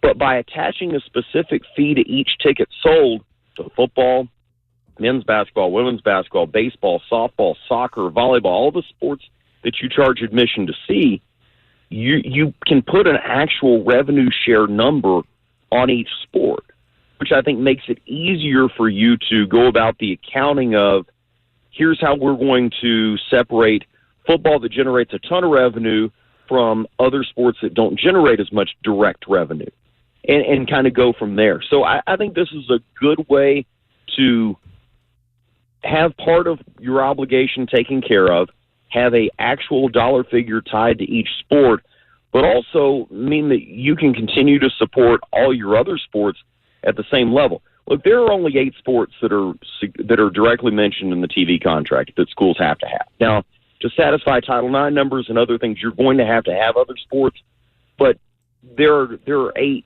7 at most schools. Gymnastics is the 8th that are specifically mentioned in the TV contracts with the SEC, the ACC, and the Big Ten that I'm familiar with. So once you get past those, schools are going to have some tough decisions. This, I think, helps Tennessee not have to make some of those tough decisions, at least in the short term, when it comes to complying with the House settlement. I got to ask this one. Do you give back to the consumers, too, if that's the case? Lower concession prices. There has to be something given back because, again, we cause this as consumers by going to the games and supporting. We didn't ask for the extra, though. Where's the give back? You know, I always look, you mentioned concessions. I look at what Atlanta did when they moved into the new stadium, and they had this pricing plan where if we drop the prices, we're going to make a lot more money. I would love to see every organization do that because it worked for the Falcons, and yet nobody kept doing that. I think, Ramon, though, the give back is winning, and this has been a program that a friend of mine mentioned it yesterday, said, you know, Tennessee's the Dallas Cowboys, long history of winning. People starve for success that hasn't been there recently. I think if you win, it is very easy to justify these increases. If you're on the forefront, it's very easy to justify asking people for a little extra. If you don't win, it's going to come with a lot of negativity. It's going to come with a lot of people that are unhappy about it because now you get in the, what am I paying for? And so the answer is winning. If you don't win, then there are going to be some tough questions to ask, and that's not just football. That's every sport. Tennessee's in a great spot right now. We're all old enough to know that that's not forever. But if you're supporting at a level higher than your peers, it's more likely than not that you will continue to win, but it ratchets up the expectations of your fans, and it ratchets up the expectations inside your athletic director suite of coaches. You better perform, or you're going to be on the Billy Napier living on the beach life here more sooner rather than later. He is Bryan Rice of the Sports Animal and the Vol Network out of Knoxville. Bryan, excellent as always, sir. Thank you for the time. Hey, appreciate you all. Have a great week. Yes, Thanks, sir. Bryan. There's Bryan Rice. Wow. It's easy to pay for talent when the talent's good. Mm-hmm. Imagine if Tennessee was doing this and still making the Birmingham Bowl at best. Yeah. Oh, yeah. Be a lot more difficult to justify. You got to be at a certain level for sure. 615-737-1045. If you heard something there you want to react to. Coming up from NextGen Stats, an interesting note on Calvin Ridley that may suggest he's due for a big game this weekend. I'll give you a little bit of positivity next.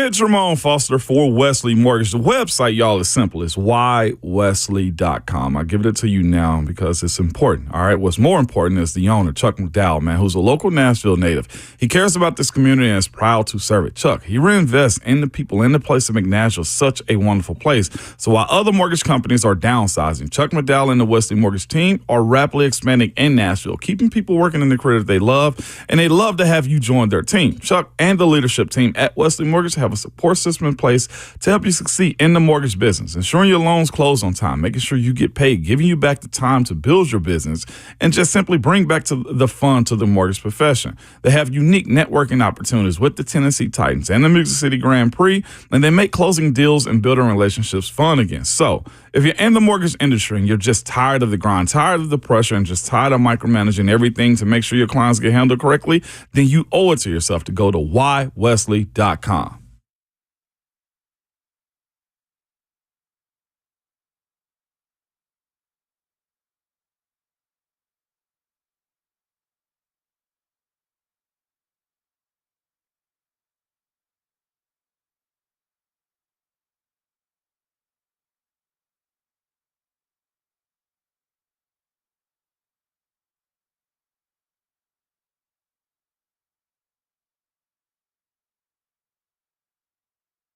Hey, did you know you can now use your own body's healing properties to revitalize your achy joints and get real lasting pain relief? Hey, it's Kayla Anderson. In fact, thinking about this morning, saying I need to book my appointment. My left knee hurting a little bit, just that slight pain, but I want to make sure I get that fixed. And regenerative medicine by QC Kinetics can help me, and so many of you get that. If you're tired of arthritic pain, like I said, in your knees, your hips, your back, or shoulder, this is something you definitely want to check out. Everybody's talking about regenerative medicine. And the local medical professionals at QC Kinetics, they're experts in these amazing treatments. People rave about the results as well. You can enhance your joints, improve your mobility, get back to doing the stuff that you love to do. And then you don't have to deal with waking up that next morning and feeling that pain. And you don't have to do it with drugs or surgery or any downtime. They are under the leadership of Medical Director Dr. Mitchell Scheinkup. QC Kinetics is the nation's leader in regenerative breakthrough and cellular therapy, They have got tens and thousands of satisfied patients, and the consultation is totally free. So you can get started, get on the path to feeling good again. You can call now, take action, and get that lasting joint pain relief from QC Kinetics in Murfreesboro. All you got to do, give them a call, 615-249-4024. That's 615-249-4024.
Wednesday morning continues on RKW. Ramon Foster, Kayla Anderson, Will Boulding. Coming up later in the show, Rhett, Bryan at 9, Inky Johnson at the end of the program.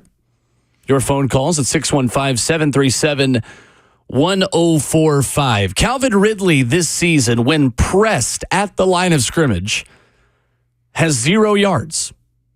Talked about this offseason, that getting Calvin Ridley open away from press man coverage was going to need to be a point of emphasis. He has 127 receiving yards, guys, to start the season. None of them against press coverage. Well, the good news is Packers don't play a lot of press man coverage. This week, according to Amazon NextGen Stats, they play press coverage at the 19th highest rate in the league at 18%. Not something they are typically going to do. How much more balance do you think we will see this weekend between Calvin Ridley, DeAndre Hopkins, and some of the other guys? Or is this Calvin Ridley and then everybody else moving forward? I think we should see. I think we got a little bit of it this past weekend, too. The ability to show that it's capable, right?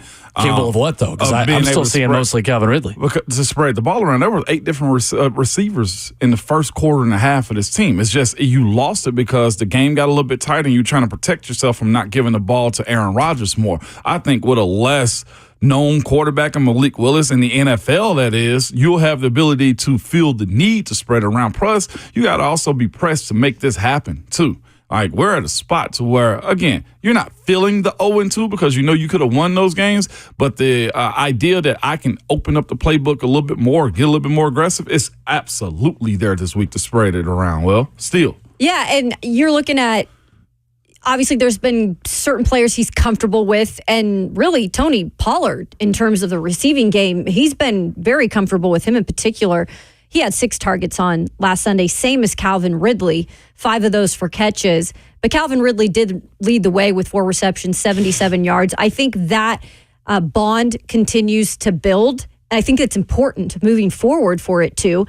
But that doesn't mean that he can't continue to try to build that chemistry with other guys. The one guy I'm a little surprised with that they haven't necessarily had the connection consistently is Tyler Boyd and Will Levis, because we saw that in the preseason with Tyler Boyd knowing the offense so much. I know he's missed a couple throws, and I don't want to put it all on Will Levis because I'm not particularly like with the in the room with them looking at those mistakes that one or the other made, but I feel like that should be a connection that we continue to see kind of build as well. And you got then the tight ends contributing. You got Chigakonkwo, Josh Wiley. We saw a little bit on the field, but yeah, I think Calvin really needs to continue to build that with him to get on the same page. He is the highest paid wide receiver on this roster, but DeAndre Hopkins needs to get in the game. And he needs to get more targets. He had 2 targets, and one of those came late in the game. That needs to be back on the map if they're going to win some games. It does. The Hopkins thing is just so confusing to me. I don't get it. I personally don't know where to incorporate him in. Because, again, last game you start off with the run game still, and then you also found Calvin, and then there's been no flow. It's been more 3 and outs. That's been the issue. Well, like, drives have to be more sustainable. Right. But here's the thing. Yeah. He's not playing on first downs in favor of Treylon Burks and Nick Westbrook-Akine. Like, they're starting drives with him on the sideline. But they're also running the ball on first and second down, too, and he's not the premier. I guess right now you don't expect him to be that dominant of a run blocker, or you don't want to waste all your bullets on having him run defenders off. There is a scheme, I think, behind why he's not on the field first down, establish the run. This group is young as it pertains to what you are. Again, I think it starts with the quarterback. What are you allowing or trusting him to do? I just think you're getting way too obvious then, and like, all right, well, D-Hop's out of the field. We're running the football. Like, I have an issue with that too. That's very true also, if that's the case. Yeah. But it goes, again, straight back to the quarterback. What am I comfortable with him doing? I'm playing series in and series out. By the time they're throwing it to DeAndre Hopkins, it's 3rd and 8 or worse because they've not run the ball well on first down, or they've taken a sack, or they've thrown an incompletion. And then by the time Hopkins finally gets out there, he's not protected long enough to get the ball to DeAndre Hopkins. I want to see him targeted more early in drives. I don't think there's people questioning if he's hurt in the F&M Bank chat. No, I mean, we've, over the last 2 weeks, I don't think that that's really been a narrative. Because Brian Callahan even said after the game and on Monday again that he needs to do a better job of getting D-Hop the ball, of game planning. Callahan says he's full go. Yeah, so I don't think the injury is anything connected to this The Titans issue. will get a fine if they lie about the absolutely, injury, right? So, no, he's healthy, as can be. Yeah. I do look at it as what is the quarterback allowing you to do? Okay. Interesting. Well, coming up next, Titans are an 0-2 team. There are many others in the NFL in the similar position. Which 0-2 team in the NFL should be the most worried? Who has got the panic button pressed already? We'll talk about that next.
What's going on? 8:02. Good morning from the 104.5 The Zone Studios. I am Robert Walsh. The Dolphins are placing quarterback Tua Tagovailoa on injured reserve in order to give him ample time to progress through the stages of the concussion protocol and meet with outside neurologists. The earliest Tagovailoa could return is Week 8 against the Arizona Cardinals, but the Dolphins are committing to placing no timeline on him as he works through the deliberate process and eventual return to play. Titans will face either Skylar Thompson or Tyler Huntley in Week 4. The Colts placing defensive tackle DeForest Buckner on injured reserve with an ankle injury. He's at least 4 games, meaning he will miss playing the Titans in Week 6. And yesterday, Chiefs brought in Kareem Hunt for a visit in the wake of Isaiah Pacheco's injury. That workout must have went well because they added the former Chief to their practice squad. For all your foundation repair and your waterproofing needs, you got to go to USSTN.com. Break into it once on your home for the Titans and the Vols. This is 104.5 The Zone.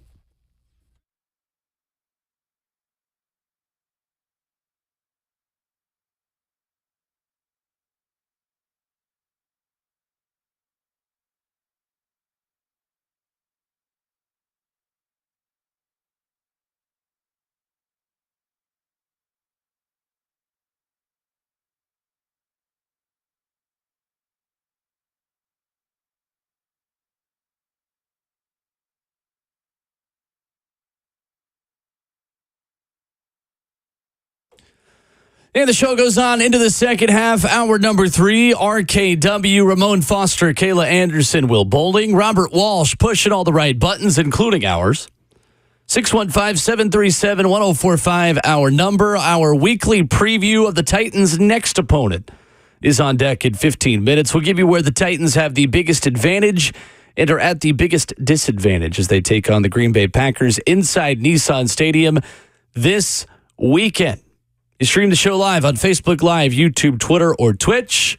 And go into the comment section there in the FNM Bank chat to make your voice be heard. Guys, of the 0-2 teams in the NFL, who should be the most worried at this point of the NFL season? 0-2 teams, I would probably say the Titans at this point. Really? Ooh. Yeah. More so than anybody else? More so than anybody else. Why's that? Because I don't worry about Joe Burrow. I don't worry about Lamar Jackson. Don't worry about these other squads. Like, all right, the thing is, the Colts, they got a whole lot of time to get their stuff together, too, because they got a quarterback with a fifth-year option, correct? Jacksonville's in the same situation. They just pay him. Nobody's going anywhere there. There's issues of figuring out how to win here. That's the thing that I have a complaint with. That's what bothers me the most about it. Denver, they got a first-round quarterback, right?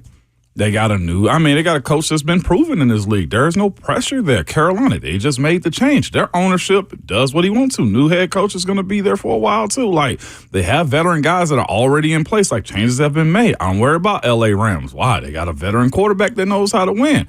I think the Titans have. I mean, yeah, but the Titans have a situation where I feel like the need to figure out is a whole lot more pressing than other squads with 0-2 right now. I would actually say the Carolina Panthers for this reason. That's proven to be a dysfunctional franchise up to this point. And the thing that worries me about Carolina compared to other franchises like the Titans even is they are so quick to push the dump button on anything. And we've seen it already after 2 games. They've pushed the dump button right now on Bryce Young. I thought they needed to.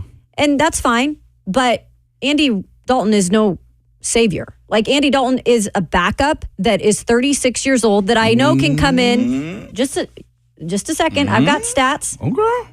That can come in and win a couple games. I know that the offensive line has improved and they went out and got weapons. Here's what I'll say, though. I just feel like when you have a franchise that is disconnected at that, and I know there's probably people in the locker room, players in the locker room that are torn on the decision. Anytime you make something like that this early, under a new head coach who's already just trying to find a culture there, that's a lot of crap going on. And Andy Dalton, last year, he started in 1 game. He played in 3 of those, was 0-1. The year before that, started in 14 games. He was 6-8. The year before that, 3-3, starting in 6 of 8 games that he played. He's never had an above record. in the last several years as a backup. So I just feel like, what are they doing there moving forward? This isn't the solution. And there's now the question mark of, are they even going to go back to Bryce Young? I think there's just too much uncertainty there for this team to find a winning season. And I'm not saying that they're troubled for years to come. I just think this season is kind of going to be a wash. Yeah, the reason I push back is Andy Dalton is a former starter who's proven that he can win in this league. That's the ability to be what Carolina needs as a quarterback is more there than what Bryce Young is going to have this year. That's my pushback but it's on moving it. forward. He's not a guy that, to me, is just a nobody in this league. I would put it this way. We're talking about a duel between Andy Dalton with his squad versus Will Levis as a starter in this league. I think it's a more interesting game than it ever is with what Bryce Young has going on. I've seen Andy Dalton win games. I've seen Andy Dalton have game-winning drives. I've seen Andy Dalton be a Pro Bowler and legitimately be one, not because a lot of quarterbacks backed out. He's a guy, to me, that I would trust a whole lot more in that scenario than anything Bryce Young has going on. But their franchise is in big trouble. Changes. The franchise is in big trouble. So that's why I'm saying they're on the line. Because they've drafted a number 1 overall quarterback just last year. And they can get rid of him the same way the Patriots did and the same way New York Jets had. And so I'm just saying Andy Dalton is not the answer permanently moving forward. So you're going to him this early. You're pretty much giving up on your first-round quarterback. Okay, if that's what you want to do, fine. But that just continues the disconnect that is in that franchise. And that's sad for Dave Canales, too, as a first-year head coach, that he has to now put up with this. And I know he took the job, but that just to me means they are so discombobulated. Like, at what point does this franchise get fixed? I don't see it in the foreseeable future at all. We're talking about the franchise versus the play on the field. My thing is Andy Dalton's a better player on the field than what Bryce Young is providing that offense. That, to me, I think is more factored than anything Bryce Young had to offer last year versus what Andy Dalton is capable of doing as far as running an NFL offense. That to me, the franchise and the ownership being trash, all right, whatever. I can deal with that. The players and the play on the field, I think, gets elevated with an Andy Dalton stabilizer than it is with a Bryce Young. Maybe for a couple games, but not for the season. I would push back on that. I think they're in a better position right now with Andy Dalton than they are with Bryce Young. I think the Titans are in a better position than the Panthers. The correct answer is the Rams, because the Rams at least had expectations. The Rams injuries right now. Cooper Kupp likely to IR. Puka Nacua on IR. Tyler Higbee's on the PUP list. Offensive linemen on IR include Joe Noteboom, KT Leviston, Connor McDermott, and Steve Avila. Jonah Jackson might go on IR. Larrell Murchison, Titans legend, on IR. Darius Williams is on IR. Darian Kendrick, a corner, is on IR. And safety John Johnson, likely to go on IR. Mina Kimes is talking about Matthew Stafford as a trade candidate yesterday because things have already started so poorly. I think there is legitimate panic going on around there, and I don't think there is as much in Carolina or here because those two teams did not have the expectations the Rams did with a team that is at the end of a window. At least the Titans and Panthers can say, we're at the beginning or haven't even really started the cycle of hoping to be at that high of a level. I think every time the Rams step on the field right now with Sean McVay at his point in his career and Matthew Stafford, they have expectations of competing at the highest level. I don't agree with that. Why not? I think they're more out on Matthew Stafford to your point of being trade to where they're closer to a reset. This franchise is already reset. That's the point, is that I would rather be already reset going into a new phase versus, well, are we going to hit the reset button or not? That's why they're panicking, is that, do you reset or not if you're LA? I think you're forced into a reset, but I also think they're okay with these losses. They're at a point to where they got to start getting some capital back in the draft to me. And to where the Titans have to at least establish a culture of winning. They've at least had it in a sense. They've had Matthew Stafford sell tickets, win a championship there. That to me, I think I don't worry about them as much as I worry about this team actually getting to a point of performing. That's why I think 0-2 is so detrimental to this team than almost everybody else. The Panthers, you mentioned the ownership, the franchise is trash, right? So them having to your point, a philosophy of winning, a standard of winning, they're not even close. At least we thought here that the way they set up around Will Levis, that there was a thought, a philosophy, a need to win, and it's just not happening. The Rams have at least experienced it. They got a winning streak at the end of last season that catapult these expectations this year. I don't think that's the case for them right now. I think that's the point, though, is that they have experienced it. Now they're not going to anymore. I think what's tough about, and I agree with you, the injuries, not only, I mean, I don't know if it's luck or what, you guys, but there are 2 wide receivers that they have obviously gotten a lot out of, but also they've seen missing time. I mean, Puka Nacua and Cooper Kupp, my goodness, I don't know if I could see 2 wide receivers that are that involved, that are that injury prone, right? And that alone is going to hurt, your offense. But then Matthew Stafford, you mentioned the line concerns. I mean, Matthew Stafford might not survive the season. We've seen him also in the past banged up. They're probably worrying too. I think we all have great arguments for all 3 situations this year in terms of digging yourself out. It'll be interesting who does it first. I'd say the Bengals are the other one because that's a tough division. Bengals and Ravens both. I can't believe everybody skipped over the Jags. Like, they don't have anybody hurt, and they're playing terrible. Yeah. But they're locked into what they have. So that's the problem too, though. You think you think Trevor Lawrence is a problem? I didn't say that, but they're locked into their identity is set, and they're still not winning. Like, at least the Titans and Panthers and like some of these other teams could just get out of it and try something new. The Jags aren't trying anything new anytime soon. They've paid their quarterback. That's the problem. Like, I would rather have a lot of free money down the road and a quarterback I can dump. They don't have a quarterback they can dump in Jacksonville. They're probably closer to cutting Doug Peterson. That's what I was thinking. Yeah. Most people would crawl over glass to get Trevor Lawrence, so. Yeah, that's true. Mm-hmm. At least they have that. But that's the problem. That's why they are panicking right now. Because they have the quarterback and they still can't win. Yeah, they went out and fixed a lot, and it's not seeming to be working. Sounds like a head coaching problem. Right? It always seems to be down there. Yeah. Coming up next, a preview of the weekend. Titans and Packers, where the Titans have the biggest advantage and where they are at the biggest disadvantage. That's next.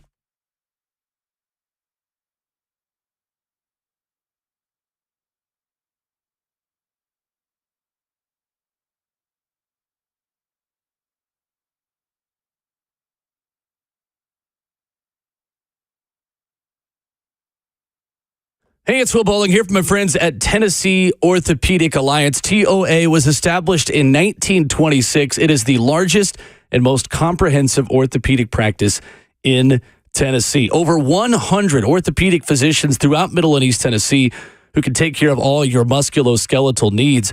Guys, if you are a high school athlete, parents, maybe you're out there, your son or daughter has got some bumps and bruises, some injuries as they start the new school year and the new high school sports season. These are the folks that you need to trust. TOA.com. Remember that website and check out a location near you. They've got 29 of them, locations throughout Tennessee. They're the orthopedic physicians to NFL athletes. They take care of pros, and they provide more sports medicine coverage to high school and college teams than any other orthopedic group in the state of Tennessee. 11 orthopedic urgent care locations with walk-in availability 7 days a week for acute orthopedic injuries as well that just cannot wait. TOA.com, TOA.com. That's where you check them out. That's Tennessee Orthopedic Alliance at TOA.com.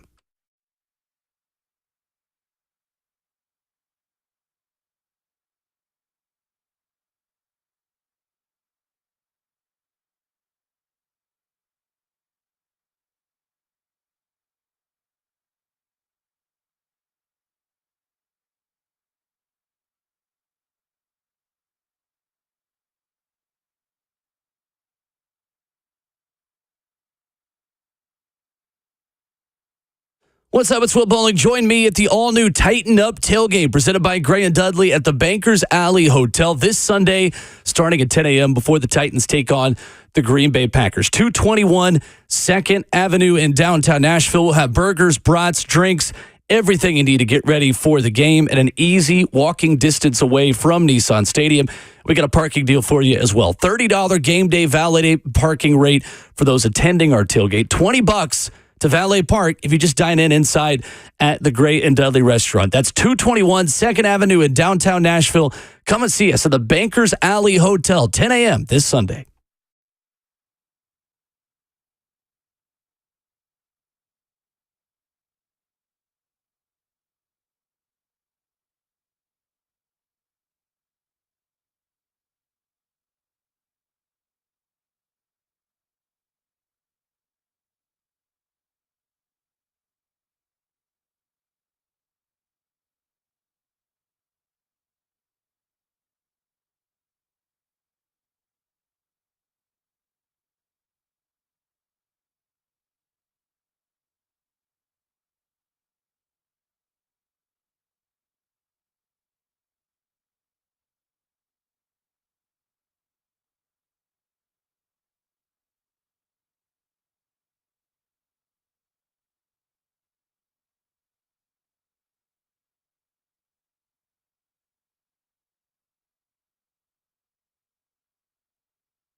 RKW, Ramon, Kayla, and Will live in studio on 104.5 The Zone. I think one of you watching on Twitter is a bit confused this morning. Tad has written in and says, Ramon woke up angry this morning because his guy Burks can't catch a cold. Oh, that's someone else confusing you and Slay again? I'll claim him. Same bloodline. Ain't no problem with that. Ain't no problem with that at all, baby. Come on with it. I own it, too. There are worse people to be confused with. Yeah. Oh, that's my guy. I'm here for it all day, man. I love it. Burke's been in the conversation, though, man. I mean, it's there, but it's not. It needs to be, though. Yeah. I don't know what to expect from him anymore, though. To catch the ball. I mean, well, yeah, that's that too. But I don't know his game plan. I get what you're saying. Like, what are you really to this offense? Like, what do they really want you to be moving forward? I don't know. I mean, they'll put him out there. We'll see him once in a while, but you can't build much off of his play, right? Yeah, the trailing train. He's a deep threat wide receiver. He's big Khalif Raymond. The play they used him on Sunday is literally exactly how they used to use Khalif Raymond. Sudden change, start a new drive, 1st and 10, your side of the 50, play action, throw it over the top of the defense. It is. That's not a bad thing. There's a lot of receivers that make a lot of money being deep target. Hey, your job is to run past the defense and make contested catches over the top. You got to make them, though. It's not a bad thing. You got to make them consistent. Oh, I know he does. Everybody wants one of them. Everybody. Yeah, he's big Khalif Raymond. Goodness. I'll tell you this, though. I'm being conditioned well, like it's the offseason, for the offseason, okay? What do you mean? Not in cardio sense, but like the summertime. Not the Stairmaster? Yeah, not the Stairmaster this time, okay? Or the ladders. Jacob's ladder. Oh, my God. I don't even You do those? Jacob's ladders? Dang. 15, 20 seconds at a time. Ooh-wee. Sounds terrible. It is. Don't ever think that is a good thing. No, it's terrible. But what I was just going to say is like the off-season antics and posting of pictures and stuff, I'm done with it. I don't even want to talk about it now. I'll discuss it, but I don't want to believe it no more. So Nicholas Petit-Frere taking on a job as a fantasy football analyst, you are not a big fan of?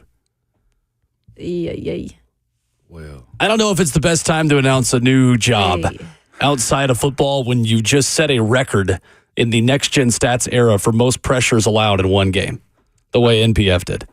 Since 2018. I wasn't not answering Will right there. I had to really just take a back seat. Your face told the answer if people were watching on 104.5 The Zone TV. Your head is in your hands. It is.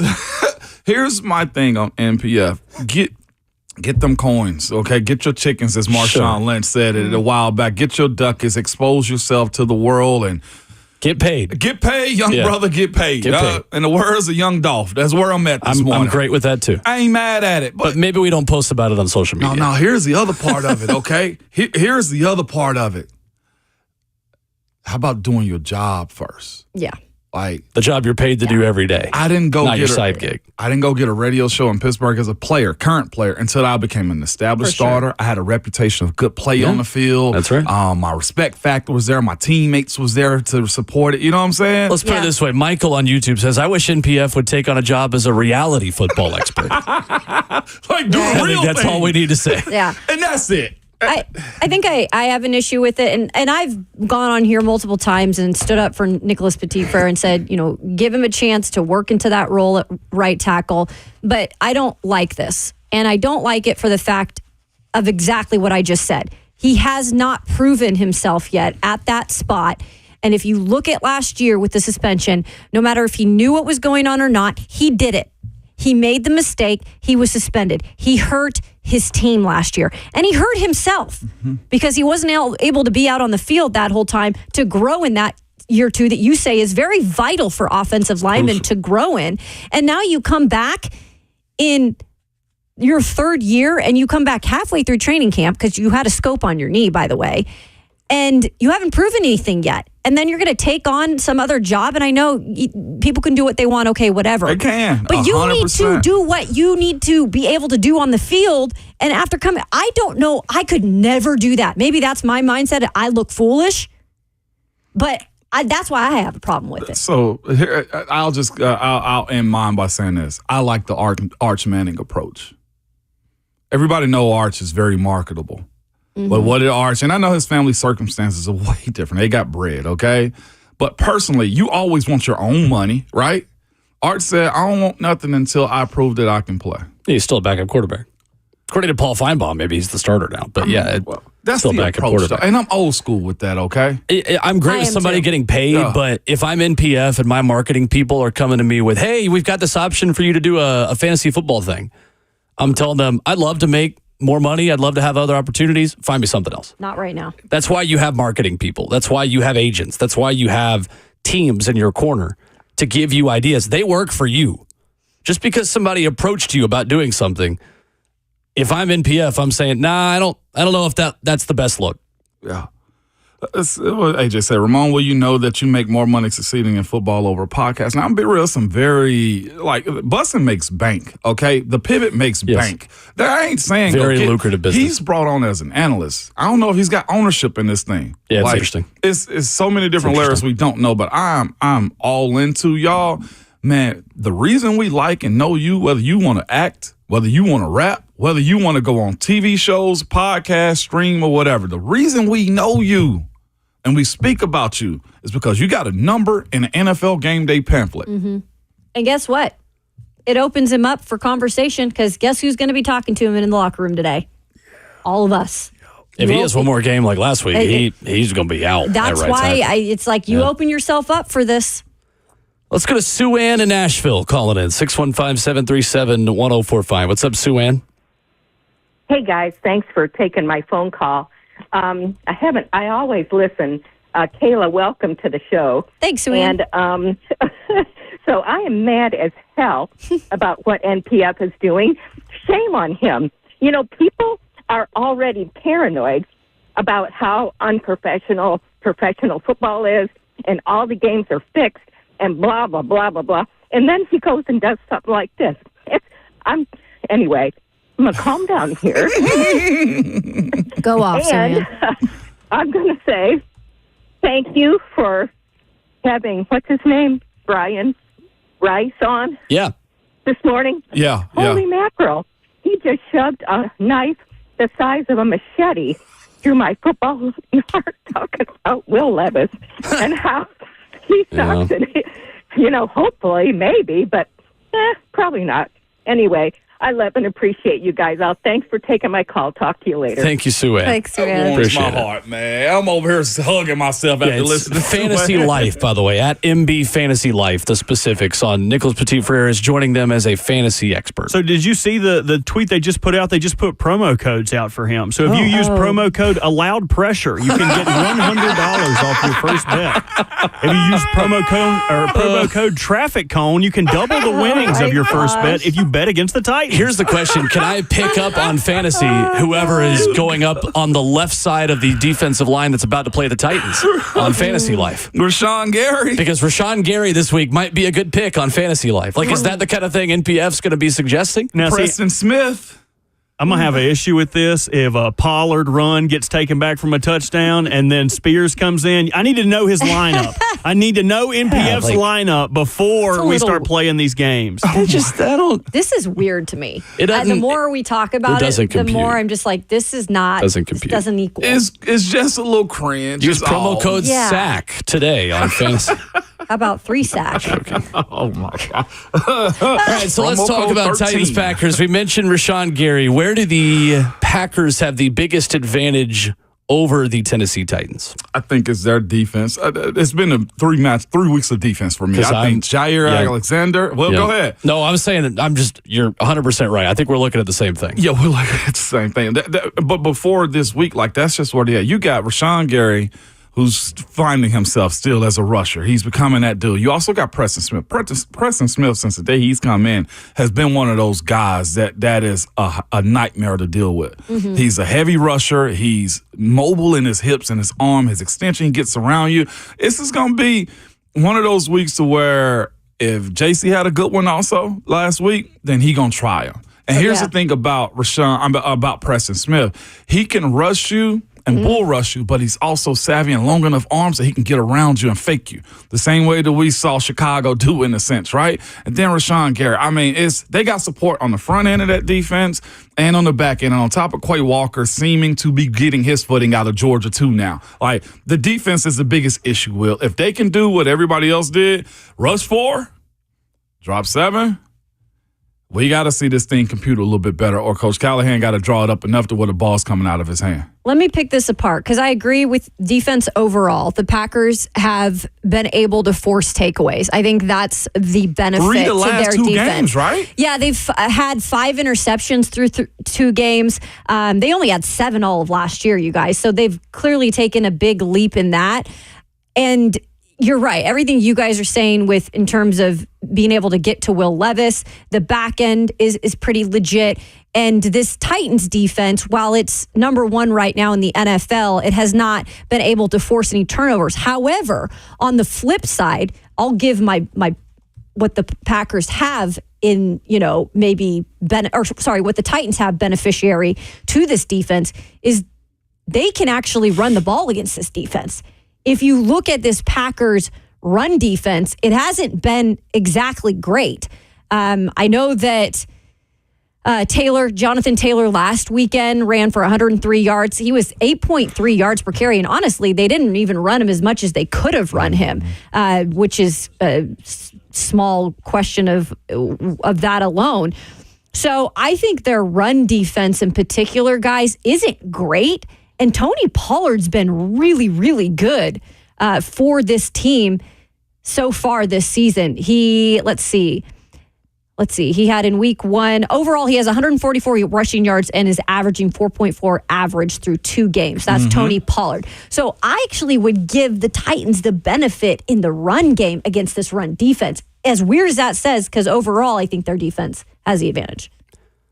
Starting from the Packers' perspective, their advantage is on the left side of the defensive line. Rashawn Gary against Nicholas Petit-Frere is the biggest advantage for the Green Bay Packers. Last season, Rashawn Gary, 9th best pressure rate in the league. 17% of the time he's getting home, getting pressure for pass rushers who had a minimum of 250 pass rushes. So far this season, 5 pressures on 47, so he is due. And Nicholas Petit-Frere, his 37% pressure rate, that is remarkably high from NextGen Stats. 37% of the time he was getting beat and allowing a pressure. That is the highest single game rate since 2018. That is a NextGen Stats record. Since Amazon NextGen Stats started looking at games. That is the level that Nicholas Petit-Frere is working from in this game. And then on the other side of it, their right tackle, Zach Tom, is the best pass-blocking right tackle in the NFL from last season. So Harold Landry has been on the defensive left side for the majority of his snaps already so far this season. He's been great. 82% of the time he's been on the left side. The Packers have a right tackle who can neutralize Harold Landry and take away what he has been able to do. Zach Tom last season allowed pressure 5% of the time. That led all right tackles in the NFL. So on the right side of the line, on both sides of the ball, the Packers have an advantage over the Titans. Can I add one more before you're add to my advantage for the run game? They faced Saquon Barkley and Jonathan Taylor. Clearly, Tony Pollard's a little bit different back, but he has proven to get off to a good start. They've actually struggled in almost every rushing attack since LaFleur took over there, Matt LaFleur in 2019. They've given up 27th ranked. That's where they're ranked at overall. 5.07 yards per carry to start the season. So that's an interesting thing to keep your eye on, especially when you're trying to not make Will Levis maybe at this point do too much. Yeah, best thing you got going for you is hoping that Brayton Arvison is also kicking field goals from 50 plus or something. Absolutely. He is also there too. He's on their roster. But you have one of the best cornerbacks in the league too, and Jair Alexander on the back end of this thing. So, Will, if they are playing off coverage this week, I want to see what it looks like if DeAndre Hopkins get involved a whole lot sooner, or Calvin, depending on who he travels with, man. I'm interested in watching that matchup the same way we were last week with L'Jarius. Where the Titans have the biggest advantage is the guy playing quarterback for the Packers. It's Malik Willis. Yeah, you're not wrong. That's where the Titans have the biggest advantage in this game. The Packers, last Sunday in their win over the Colts, called a designed run play on 73% of their play calls. That is the highest rate for an NFL team since week 10 of 2022. They have 13 designed runs, though, of 10 or more yards. So it's not always better knowing it's coming. Because the Packers, you can know the run is coming, and they can still break one with Josh Jacobs. And now they're playing 11 on 11 in the run game with Malik Willis. But I think now there is enough on film of how Matt LaFleur made Malik Willis successful last week that nothing that they're going to do is going to surprise you. I think the element of surprise helped them quite a bit against the Colts because that was a completely different offense than what the Packers are running with Jordan Love. And don't you just know your tendencies of a former teammate, Ramon, especially with this of aggressive of a defense, the way I feel like they're going to try to attack him. Yeah. No pun intended to what they are as a defense this year, but isn't that a thing where you're going to know his tendencies? It is, but here's the thing, too. They're boxing his tendencies in. He only threw 14 passes, 12 of them completions. Right. Like, that's a flawless day for him. And again, he made some plays on the sidelines. You can see out there, he dropped a dime. He threw one in the flats for a touchdown. Right. It was a great pass for him also. They're boxing in his mistakes. So his tendencies, if he can follow the script, which he did last week, I mean, the running game is where you got to go get him. Right. And we'll see if Denard sends pressure this week, too, as far as like really making him roll out of the pocket. I could see it. All right, you guys have thoughts on NPF, 615-737-1045 on the phones. Chuck is in Indiana. First up this morning. What's up, Chuck? Good morning, Ramon, Kelly, and Will. How's everyone this morning? Well, all good, right, Chuck. Chuck. Morning. Good. Hey, you should leave my boy MTF alone because it's a fantasy he thinks he can play in the NFL. Goodness sakes. I That's didn't know harsh. you was coming like that this morning, Chuck. I didn't know you had it in you. Well, I guess Chuck also didn't have an extra segment in him either. All right. He just Bert. wanted to get in his simple. Yeah. Bert faded him down. Oh, he did. All right there. There we Like go. I said, you're It's a bit opening harsh, yourself up, though, for all of this. I'm sorry. Yeah, like nobody had a problem with D-Hop going to concerts. Why? D-Hop. D-Hop at 1,000 yards this year. He can walk out with Morgan for a long Wallen. time. That's all I'm saying, man. Gerardo is in Amarillo. What's up, Gerardo? Good morning, y'all. Morning. So I had a lot of Robert real quick I said I was going to talk about NPF, but really before we get into all this negative NPF talk, let me put some positivity out there real quick. Yes. Man, last time I called him on, I gave you your flowers. I'm going to do the same thing for Robert right now. This dude makes this show so much hilariously entertaining with little slight work he does, you know what I mean? Yes. And I want to propose a new nickname for this gentleman, if you guys would allow me. Absolutely. What do you guys think of Bobby Dubs? Because this man is a walking W when it comes to his producer stuff. Whoa, And, Bobby emphasis Dubs. on that Bobby Dubs, you know what I mean? So Okay. I like it as well. So I figured I was like, you know what, man, this guy, he puts a smile on my face every dang morning. I might as well put that energy out there. And as far as the whole Will Levis thing, man, guys, just to slide this in there, you guys heard what Tom Brady said. It's a tragedy. We put so much onto these new quarterbacks, expecting them to get into the league and have everything figured out immediately. Yeah, we're a society of we want our satisfaction immediately, you know what I mean? But we just got to give them time, man. This is a whole new staff. Everything will eventually start falling in place. And, yeah, it's just the boneheaded plays, you know what I mean? Everything else around him it's there. His talent, his mentality, the physicality he has. It's just we got to give him a little bit of time, and I think everything will be all right, guys. All right? Hey, Gerardo. I know, baby. Gerardo, Yes, real quick, and I agree with you. I'm okay, like I said, with him starting this season, maybe having some mistakes here and there, but it is those boneheaded ones. If he does something like that again, like I'm saying very similar, do you kind of have worries, though, at that point that those boneheaded mistakes are going to be, like they're going to keep happening? Yes and no, because like you said, it's a wiring thing. Like it is the mentality he has as far as it's a panic mode for him. And I feel like once he starts getting comfortable reading defenses, reading more situations, that it's going to click. It's inevitable. It's going to happen again. It's going to be a situation where he gets, he's getting tackled and he sees somebody on the corner of his eye, on the peripheral vision. He's going to have that instinct to want to pitch it off again. But I feel like it's going to get to the point where he's going to stop doing it. I feel like we can't overreact too much because it's going to happen again. We might as well prepare for it right now. It's going to happen again. Oof. It may not be a turnover next time, hopefully, but I really do genuinely think that he's going to get it figured out. Everything's right there in front of him. He's got the talent. We just got to support him. That's all it is, really. Thank you, Gerardo. Appreciate the call. We got a new nickname. Bobby Dubs. Robert Walsh. I had a boy call me that in college. Did you like Zach it? Maskovich. Yeah, I don't hate it. He covers the Bucks now. Oh, cool. There you go. Bobby Dubs. Coming up, there is an NIL pitch that Bobby Dubs says That's going to take some getting used to. Would have worked on him. A G5 coach taking a very unique method of recruiting players. I got that for you next.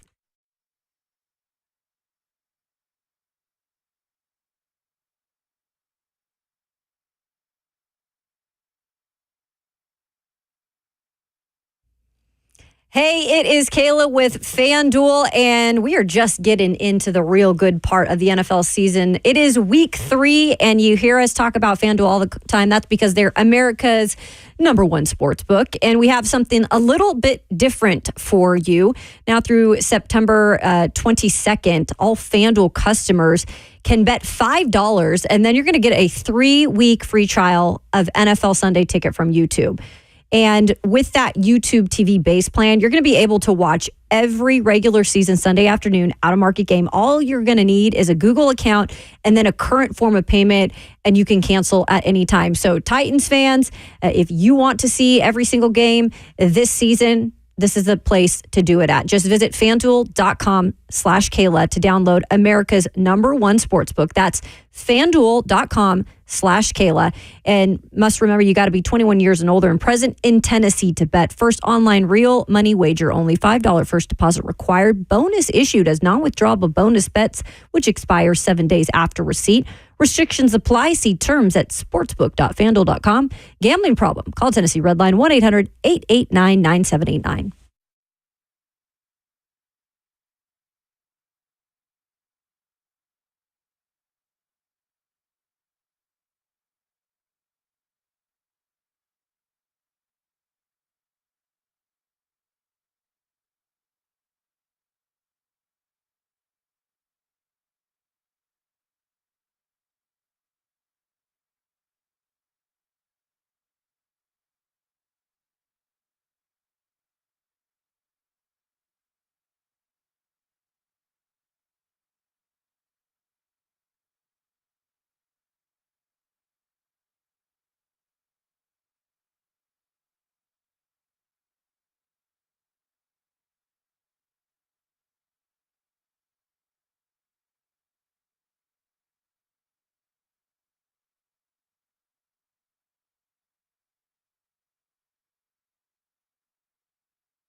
RKW, Ramon, Kayla, and Will wrap it up. Hour 3. Rhett Bryan joins us in 10 minutes. Talking more Titans and Packers. There is an NIL pitch, guys, that is creative. And if Robert Walsh was a 4-star linebacker, he'd be going to Marshall to play for Charles Huff. This is the Marshall head coach talking to the media this week. I feel good about the track we're on. Trust me, I know where we are, but I feel good about the track we're on. And I feel good about the players we have.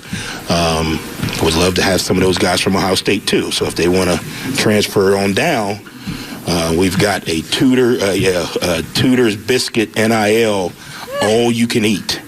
So if any of those guys that run really, really fast at Ohio State like Tudor's Biscuits, I promise you, all you can eat all day if you transfer here. So, but yeah. That is awesome. Wow. I'm sure, like you said, some of those linemen would be at that one. Hey, the receivers and DBs probably need it too because we don't run really, really fast. He's talking about skill guys. That's how you know, too, Bird is from the Carolinas. You mentioned chicken biscuits, and the Bojangles area of the country has Robert Walsh just bred. You were probably raised on chicken biscuits. Oh, my gosh. Bow time, all the time. And the thing about Tudors is they aren't like a huge thing in North Carolina, but I have had them passing through West Virginia before. They have a bologna biscuit. Oh. Bologna and cheese. Okay. Oh, my. Oh, I could Not eat a bologna guy, but about that's 4 or fine. 5 of them. About 4 or 5 of them. Nothing's better than the Whataburger honey butter chicken biscuit, but They've got dinner plates, too. Like, this is, and breakfast platters. It's Appalachian cuisine is what they're tagged as. Okay. So that's North Carolina's thing. Or Carolina's thing is chicken biscuits and then the vinegar-based barbecue. Right. I would put barbecue on top of that. So technically, for sure. Our Lexington claims that they are the barbecue capital of the world. If you ever go to Lexington, North Carolina, there are pigs all over the sidewalk, like statues. They have a huge barbecue festival every year, like 100,000 people at this barbecue festival. It's if you're ever in Lexington, it's the place to go. Okay. I think my favorite barbecue sauce is Carolina mustard, by the way. I love a good smoky Memphis one. I make a really good one at home. Ask Savage about it, okay? The mustard one's not for me. My favorite is the Carolina, what is it, Carolina vinegar-based Carolina mustard Gold? one? Different. Yeah, Carolina Gold, boy. That's Which is a little different from the vinegar, but like both of them are good. It goes great with pork. I was in Charlotte a few weeks ago. I went to a place that had a Coke-based, like, sweet barbecue sauce. Oh, Lord. They have Dr. A lot of people do that with Dr. Pepper too. in Texas, Yeah. Yes, grape jelly, too. The best barbecue in America is in Kansas City, in my opinion. It is pretty good. Wrong. And I don't Dry even as hell. love barbecue. Salty Dry as hell. No. You're going to the wrong place then. Oh, it was Nah, the it ain't most good. iconic one. I forget which one it Oklahoma was. Joe's? No, it wasn't The one in the Oklahoma gas station? Joe's. No, it was in downtown Kansas City. It was trash. I was like, this is what they brag about? Almost made me sick the night before the game. Oh, no, man. It's so good. Cheeks is what that was. It's so good. Oh, my gosh. No, Memphis got the best barbecue.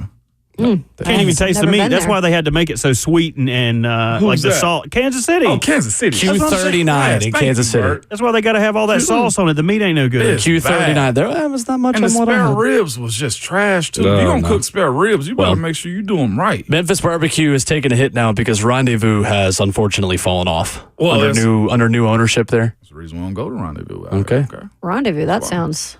Rendezvous is Interesting. the, like, in the middle of downtown rib place. Now, granted, their ribs are still very good, in my opinion. What It's a happened? Did tourist they spot. sell It's it a or tourist something? spot. Okay. They had new ownership, and then Yeah. they became more for tourists versus the locals. Dang It's it, so man. expensive now, too, to go to Rendezvous. Yeah. Shoot. Oh, yeah.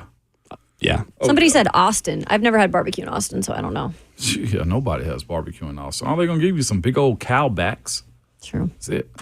Coming up, Rhett Bryan, Titans Radio. Weekly visit, previewing the next Titans matchup. We'll talk Titans and Packers with Rhett B next.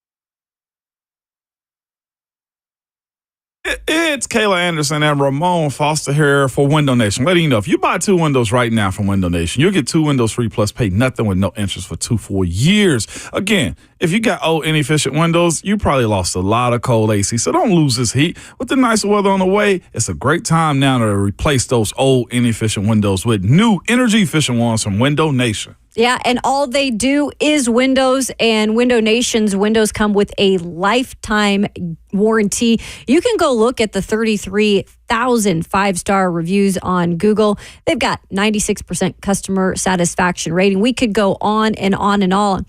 But what we're saying is they are the window company to trust when it comes to installing new windows. And it is that time of the year. We're still getting that warm weather, so the AC is probably still cranking up, but eventually that's going to transfer into heat, and you want to keep that energy in.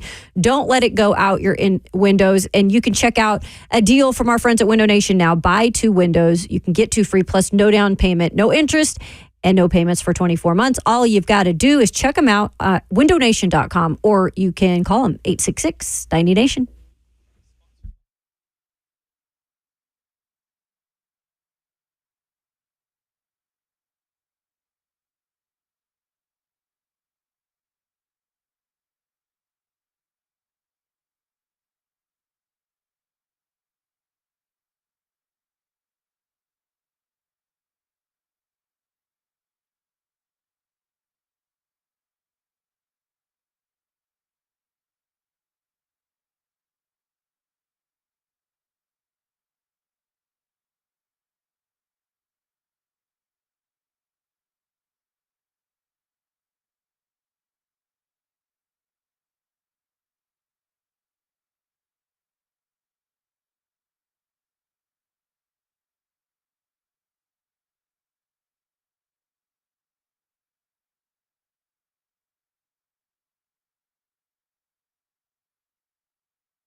What's going on? 9:01. Good morning from the 104.5 The Zone Studios. I am Robert Walsh. The Dolphins placing quarterback Tua Tagovailoa on injured reserve in order to give him ample time to progress through the stages of the concussion protocol and meet with outside neurologists. The earliest Tagovailoa could return to the Dolphins is Week 8 against the Arizona Cardinals, but they are committing to placing no timeline on him as he works through the deliberate process and his eventual return to play. The Titans will face either Skylar Thompson or Tyler Huntley in Week 4. The Colts have placed defensive tackle DeForest Buckner on injured reserve with an ankle injury. He is out at least 4 games, meaning he will miss playing against the Titans in Week 6. And yesterday, the Chiefs brought back Kareem Hunt for a workout in the wake of Isaiah Pacheco's injury. The workout must have went well because they are adding the former Chief to the practice squad. For all your foundation repair and your waterproofing needs, you got to go to USSTN.com. Breaking news at once on your home for the Titans and the Vols. This is 104.5 The Zone.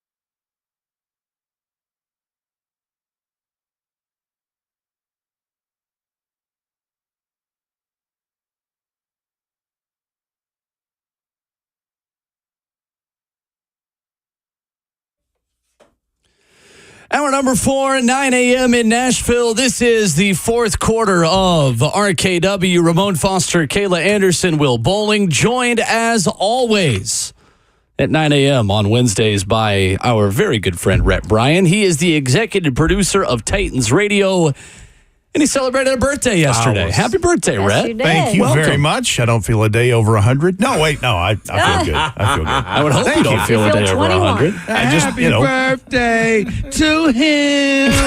Thank you, Stephen A. Good luck. Good luck. That little drop from Bobby Dubs, as he shall now be called. I like that, actually. I did too. Bobby Dubs. Might take me a minute, but. Bobby Dubs. You and Coach Mack very good at coming up with nicknames. So if you approve of a nickname, then I do too. Yeah. I'll ride with you. No, it's good. I like it. It's positive. Mm-hmm. Good stuff. Winning. That's right. Which is what the Titans are trying to do on Sunday. That is right. Need it, right? Boom. Rhett, as you look at this matchup with the Packers, obviously we know a lot about Malik Willis, and we know a lot about Matt LaFleur and the way he used Malik Willis to be successful last week. I know you've gone through the scouting report, you've looked, and Wednesday is often the reset day in this league when you move on from the loss and move forward to what is next.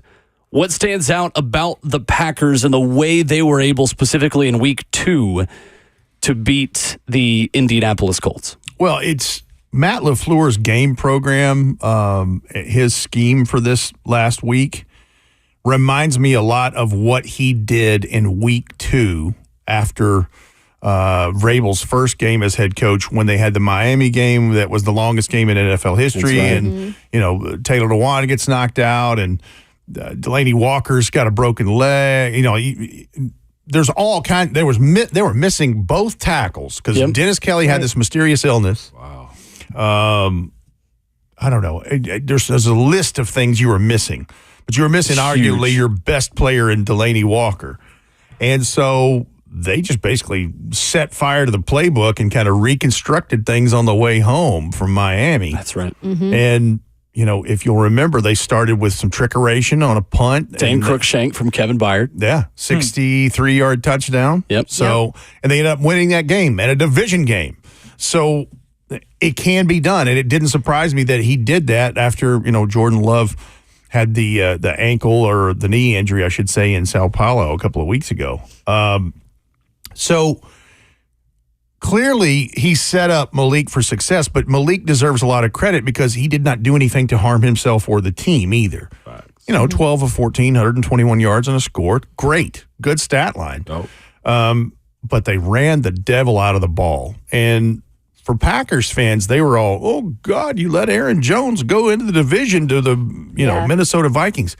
They get Josh Jacobs. And listen, Josh Jacobs, I liked when he was at Bama, because when he came out and we looked at all those backs in that draft class, he was clearly one of the better backs in there because You can use him as a bell cow, which is what they did. Plus, he can hit a home run. Now, little ball security issue there at the goal line, or that could have been a bigger score. But I think they ran 67 plays on offense. 53 of those were runs. 73%. A lot of designed runs for Malik. And it's not just Malik Willis, and it's not just Josh Jacobs. Jaden Reed, he's become a very valuable weapon for them. Their 50th overall pick in the second round in 2023 draft out of Michigan State. And he's the guy that the Titans defense has to safeguard against on deep shots. 3 targets, 3 touchdowns, and 20-plus yard receptions. So, but it's no wonder with how well they did that. And you're sitting here going, well, wait a minute, Rhett. Indianapolis has a terrible run defense. Yeah, they have the worst in the league right now. 474 yards on the ground through two games, So 237 a pop, right? Love that for them, right?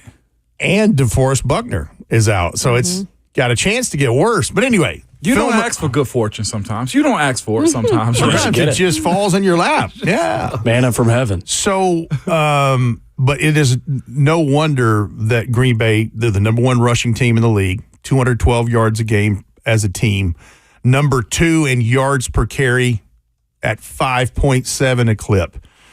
And because you go back and look at week 1, I think they ran for 163 yards as a team in week 1. So that's job 1, whether it's Jordan Love or whether it is Malik Willis, is you have to bottle up the run in this. And with the way Ernest Jones has taken over beside Kenneth Murray, I like their chances. And, Jeff and Tavondre holding it down in the front, I think they can do a nice job in trying to stymie that. Yeah, have to. Attacking that is going to be the most crucial thing, too. And it's also a matter of being efficient in it, too, Rhett, because we look at the last drive for the Jets for the touchdown and the rushing touchdown. That defense was out there a little bit longer than you needed to be at those points. So being efficient and not letting Malik this week use his legs as often as you need to, that's going to be the biggest point I think you need to have this weekend, considering it's somewhat a one-dimensional game plan that the Green Bay Packers is going to play. Listen, I'm glad that they don't have to face Breece Hall, and Braylon Allen is a load. Yeah, man. That's a big dude. And I'm not sliding Josh Jacobs because, again, he can pound the rock 23 times and then, hit a home run if he gets the right crease. They don't have A.J. Dillon. A.J. Dillon, I think, is on injured reserve for the year. And then I saw where they placed Marshawn Lloyd on injured reserve, and they're calling up another reserve back from their practice squad. But, there are still weapons on this team that Malik Willis could connect to. And we mentioned Jaden Reed, but Romeo Dobbs. And Christian Watson. So, and we hadn't even gotten to the Green Bay defense, who has got a lot of talented players that they've added both through the draft and through free agent acquisitions there. There's a lot of things there. And when we think about, the performance of the right side of the Titans offensive line, and as it relates to the pressures and things that were allowed, Rashawn Gary is the guy that will line up across from NPF at right tackle. I think Rashawn Gary plays 91% of his snaps in that spot. Yep. So we know that NPF has the dubious distinction of having 13 pressures on 35 pass blocking snaps. I think that's the most since 2018. That's correct. Rashawn Gary, though, has 5 pressures on 47 rushes, so that's almost 11% pressure rate. So he will be tested again. And listen, with what is on film now, that's what every defense is going to do until you stop that. You best believe it. And what's so interesting about these two defenses is they're both good, but the difference maker here is the turnover category. And if you look at the turnover ratio for this Green Bay team, it's +4. The Titans dead last at -4. This is something Jeffrey Simmons has hammered the last Polar 2 games. Opposites. Yep. Is getting and creating. How big of a thing will that be here this weekend? Well, I mean, there's no, foolproof or magic potion to say, now we're going to have 4 turnovers. Right. I wish it was that easy. I do believe, and I have seen it so many times, where you get one, the others will come along. Like you get it, may get them in bunches. But yeah, that's the missing link in this. And by the way, Titans have the number 1 ranked defense in the league through 2 weeks of play.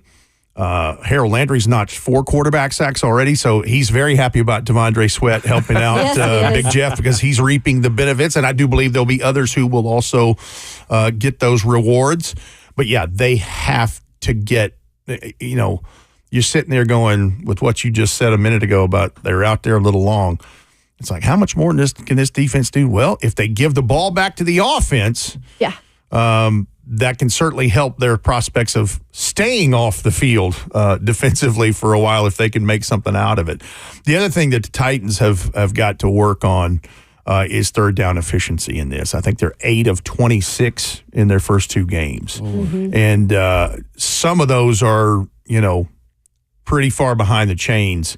Some of it due to penalties with the self-inflicted things, and some of it just, defenses squaring up and making a play. But, there are places to improve, and certainly we talk about the mistakes. The punt protection's got to get corrected. Will Levis has got to find his best space and not put himself in jeopardy, not put his team and ball security in jeopardy. And, I keep hearing Coach Callahan, and he said it again Monday night on this the coach's show, the Bryan Callahan show, Monday, 6 o'clock right here on the Zone. Mm-hmm. There's a difference in what happens in ball.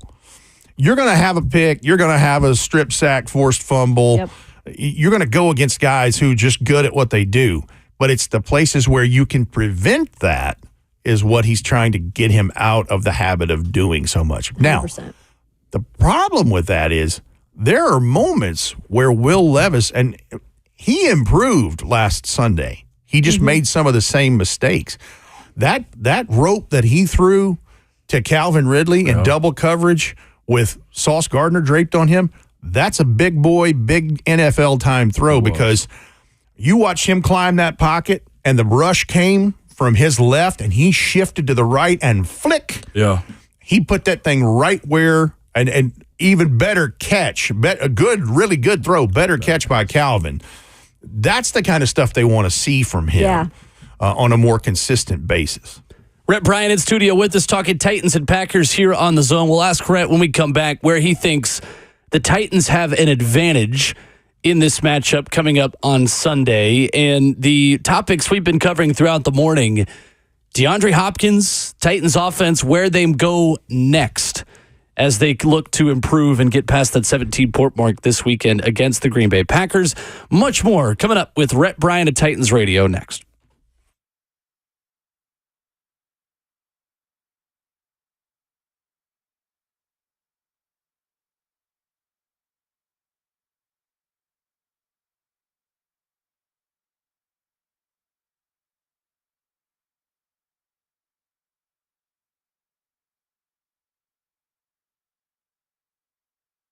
Hey, it's Will Bowling, and I want to update you with some exciting news from my friends at Brentwood Hearing Center. Their team of doctors of audiology, they're always committed to giving you the most recent technology on the market. And recently, they just attended the launch of a revolutionary new hearing device, the Phonak Sphere. It's dedicated to helping patients hear well in situations when there's a lot of background noise. With a computer chip completely dedicated to address speech and noise, the Phonak Sphere will help you hear when you're at dinner at a noisy restaurant. The table behind you is talking at a volume way too loud. Well, you're still going to hear the conversations you want to hear from the person across from you. If you think this might help you, then give this number a call, 615-377-0420, or visit them online at BrentwoodHearingCenter.com. It'll even connect directly to your smartphone or television, the Phonak Sphere, 615-377-0420, or online at BrentwoodHearingCenter.com. That's Brentwood Hearing Center. Better hearing, better life.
RKW, Ramon, Kayla, and Will live in studio on 104.5 The Zone, on the 104.5 The Zone app, and on Zone TV. You got a lot of options to take us with you. Rhett Bryan joining us, as he always does, Wednesdays in hour 4, talking Titans and Packers this morning. Rhett, as you look at this matchup, and... Wait a minute. Could I interrupt for a second with musical history here? Yeah, go. So, did you know... First of all, this is Eddie Murphy. Yes, party all the time. Yeah, yes, I got this on my iTunes. So Rick James, friend of his, the great Rick James, says, "Man, you can't have a number 1 hit on the radio. You're stupid." I think Eddie Murphy won a $100,000 bet from Rick James, because what he did is he had Rick James ended up. I think he helped produce this, because that has a very Rick James vibe to it. But yeah. Crow pie. You also knew how this came about too. That Eddie was in Buffalo and a snowstorm happened, and they just so happened to be in the studio locked in for like 3 days or something like that because of Buffalo snowstorm. That's cool. It's the way they were partying all the time. They were partying all the time, and Eddie came. My girl likes to party all the time, party all the time, party all the time. Film at 11. That's what I was told. But yeah, isn't that wild? He made the bet with Richard Pryor. That's right. It was Richard Pryor. You're right. Richard Pryor. You're right. Eddie Murphy said Richard Pryor never paid him that bet. I bet he did. No. Coming up tonight at 10, a lady in Buffalo says she would like to party all the time. Film at 11. Yeah, you're right. Thank you for correcting me on that. Bobby Dubs for the win. Yes. You're right. It was Richard Pryor. Don't give me the credit for knowing that. I had to Google it. Google it. That's why Al Gore created the internet right there. Look at that right there. Like Such that. an honest man. That's back Bobby there. Dubs, though. The win. That wasn't Robert. That was Bobby Dubs. Bobby Dubs needs his team to get a dub, and just like the Titans need to get a dub. There you go. We got to get in the dub column. Yeah, we should have asked Bert. We did the topic earlier of which 0-2 team is under the most pressure right now. Oh boy! I know. How did we I should not have ask asked Bert him? how much. Oh boy! How close the panic button is on the Ravens. Moving on. All right, Rhett. When you look at this matchup, where do you think the Titans could have an advantage against the Green Bay Packers this Sunday? Honestly, I mean, if it's Malik Willis under center, I would think the Titans defense would have the advantage, just because you've just spent time with him. And of course, anybody who's been around on this defense more than a season or two, with guys like Roger McCrary and Jeffrey Simmons, I mean, they know his tendencies. They know what he's capable of, respectfully knowing that, and listen, I'm happy for Malik. He got a chance in his first NFL start to shine, and he did, and got them a win that they needed. But I would tend to do that, and also I would give them a fighter's chance in trying to stop Josh Jacobs and these other design runs from Malik, or if I don't know that it'll be Jordan Love running if he's in there, because considering what the knee deal is, but yeah, I would tend to give them an advantage in that. I think it makes sense. It does. Yeah. It certainly makes sense, especially from the Malik perspective. We've talked a lot, Rhett, about the offense, and DeAndre Hopkins last season was the break glass in case of emergency guy. Just when in doubt, just throw it up to DeAndre Hopkins and let him make a play in the passing game last season. How do you think they can try to implement him more, or do you see a pathway for... I know Brian Callahan has said post-game a couple of times, I've got to do a better job getting him the ball. He said it on his show Monday night, too. Right. Same thing. No, I wonder if that won't be more of a thing in terms of at least targets, because of that catch radius and the freaky nature of how good DeAndre is. I think the other thing that he's wanting to try to do is get Calvin Ridley more involved. Think about this. Calvin Ridley, 5 touches, 87 total yards, 2 touchdowns, 1 rushing, 1 receiving. I mean, I'm not saying if you give him double that, he'll have 4 touchdowns. Right. That would be great if that's how that math worked. But yeah, I think, certainly you'd like to get both of those guys more involved in this. And, for Treylon Burks, when it's time to come up with the ball, I want him to come up and get the ball. And if you go back and look at the All-22, there's a place where he could high point that ball and take it away from a DB much smaller than he is. And that wasn't the case. And because he's got his place in this if he'll just make it, just continue to make it. Yeah. I don't know. There's so many. There's only one football, and there's only so many places you can distribute this. But if you're dealing, and I think that goes back to where part of the onus falls on the offensive line and Will Levis in this. But if that thing is rolling along good, we might be surprised at just what the yardage looks like and what the scores look like, and because the goal, as you said so well in your tease going into the last break, is getting over the 17 points per game hump, which they haven't in the first 2 games, and much due to self-inflicted mistakes.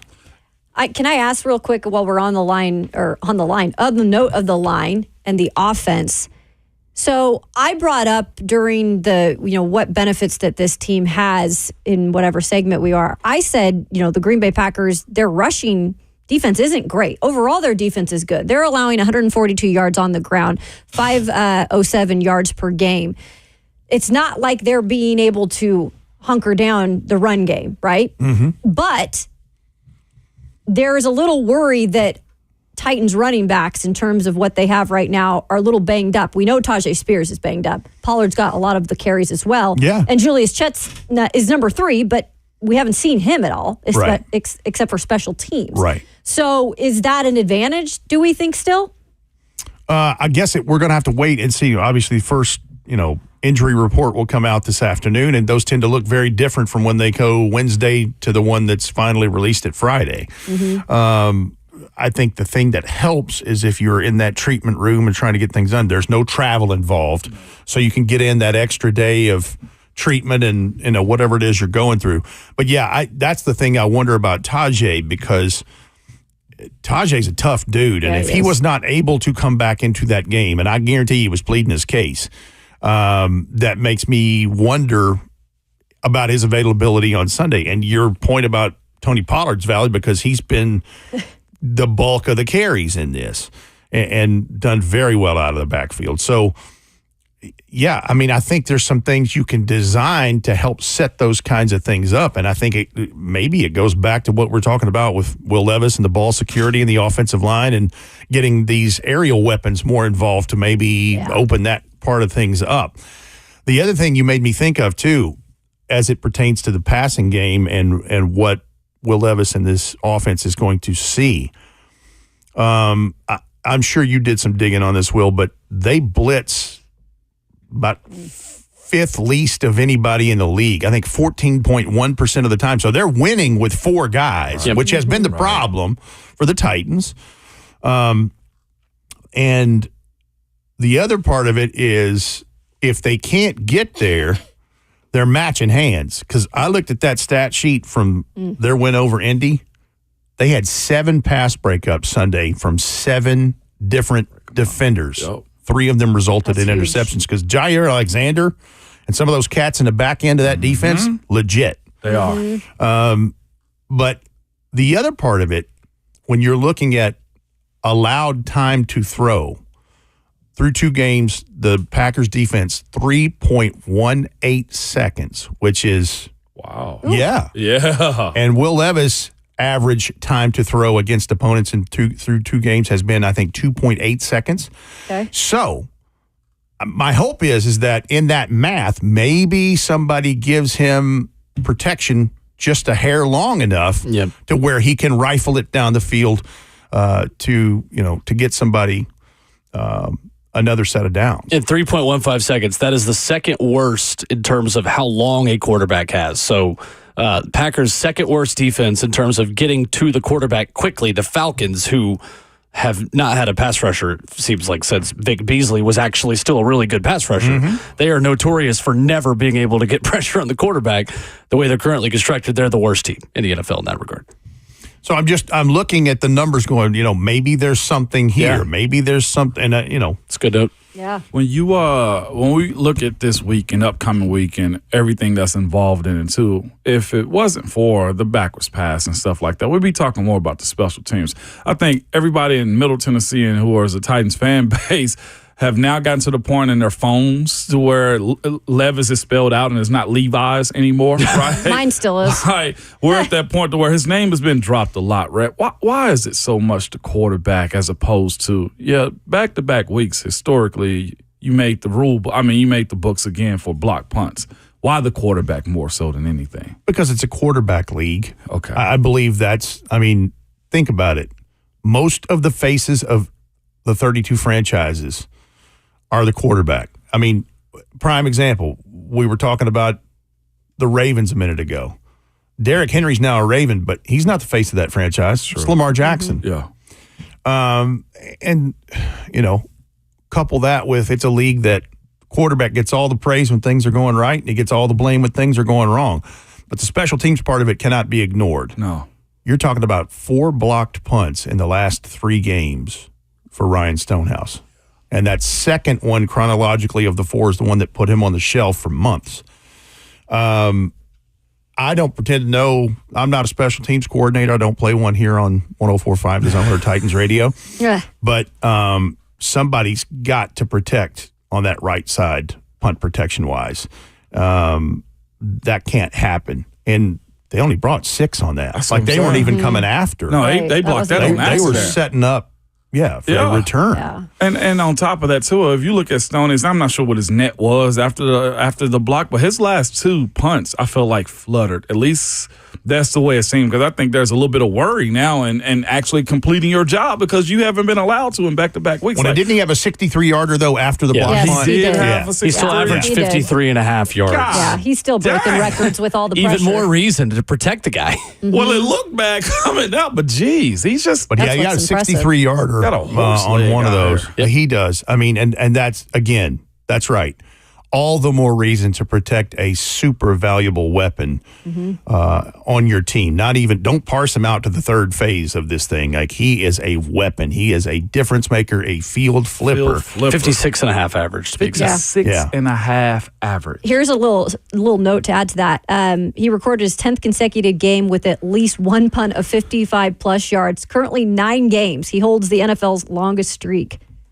We should be talking. I mean, it sucks Active a punt streak. because Broken your offense had to 83-year-old come record as a rookie. Yeah. But we should be talking more about him and not block punts. Right? Well, and the thing that I want, and Titans fans want, in them shoring up punt protection, is for his well-being mentally too, because I mean, he's got to be seeing ghosts here with what he's seeing. Yeah, I mean, so. Because think about it, he only punted twice in the preseason, and he asked and lobbied for that so that he could feel the rush and get through that process both mentally and physically. And listen, he's a strong dude, great dude, but I don't want things to start to creep into his head that could be counterproductive for him as a person, but and certainly for the team too. Rhett, you mentioned the Bryan Callahan show on Mondays, and if people are not taking advantage of that or tuning into that, you learn something every time Bryan Callahan speaks in press conferences and the media, but even more so, too, on the radio show on Mondays. It's appointment listening to hear kind of his comments of the way he breaks things down and analyzes it, specifically with his quarterback. What do you feel like you have learned about Bryan Callahan, the coach, and the way that this team is going about its business? He's very honest with you all and very blunt's not the right word, because I think that sometimes has a negative connotation, but he is very open to break down and analyze. Transparency is what we're talking about. And listen, first of all, Mike and Amy Wells do a great job with that show, because it's good start to finish. It is. They had Ian Eagle on there Monday before last. They had Wayne Larrivee on Monday night, the longtime voice of the Packers. But yeah, in those couple of segments that Coach joins them, I learned something every week. Whether it is about his philosophy or the way that his approach is, and obviously he has had plenty of questions to answer about the quarterback play and the mistakes and those things. But I learned something every week. Just knowing, like before the season opener, knowing that the starting 5 offensive line was set. It's been set for a minute now, and here it is left. I mean, just the things that sometimes Coach Vrabel wouldn't say. John Robinson would say some of those things, but his delivery was such, it was, to use blunt, you didn't realize he was telling you what was going on right in front of you, you know? Right. But, you can hear it in his voice, the care and the compassion that he has, and that he really takes the job seriously. And you can hear the yearning in his voice for wanting to get into that win column. Like, that's the goal for everybody, right? And, I mean, his past couple of weeks, it's like, it's good to be with you guys. I wish it was under better circumstances. You know, and Mike and Amy are feel comfortable enough to ask him some of the difficult questions. Yeah. It's all in how you frame it, how you phrase it.